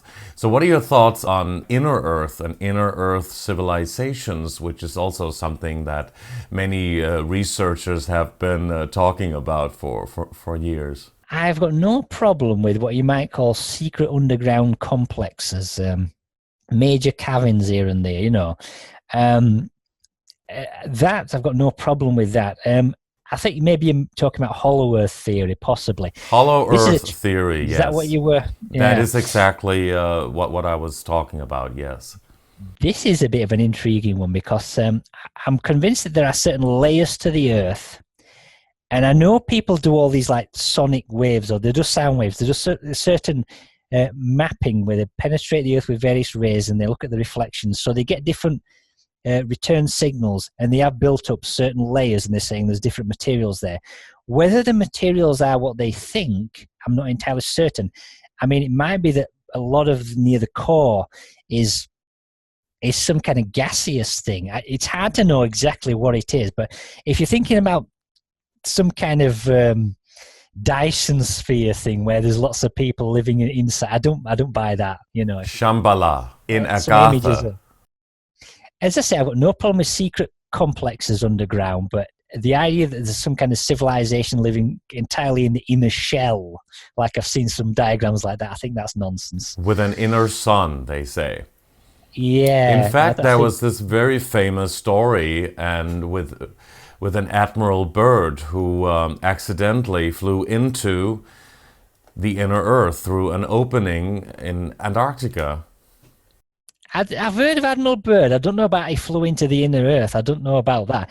The American admiral, he was in charge of a fleet in 1947. It was Operation High Jump, and I think it was one of those things because he came back to, I think, South America initially. Might have been Argentina or Chile, and he gave some report about there is some kind of menace that has flying craft that can go from pole to pole really fast, or something along those lines. I don't know about these references to him flying into an actual like portal opening. Again, I've seen some of these diagrams. Is that right? Because I don't know whether some of this is embellished or whatever. I'm not really sure about that. I thought he was just going into some secret bases or whatever, but I don't know. That's what the story was. I was just wondering what your thoughts would be on the inner Earth in terms of hollow Earth and civilizations. You don't believe in a flat Earth? No, I don't. No. I'd have to throw my book on bonfire if I believed in a flat Earth. Everything in me is all based upon a spheroid model, But I don't believe that at all. I think it's some kind of weird psyop, almost a wind-up thing. I just think it's a distraction. Do you think it's a psychological operation that was implemented in order to let's say separate, make people look like idiots, basically? You know, that's just my view.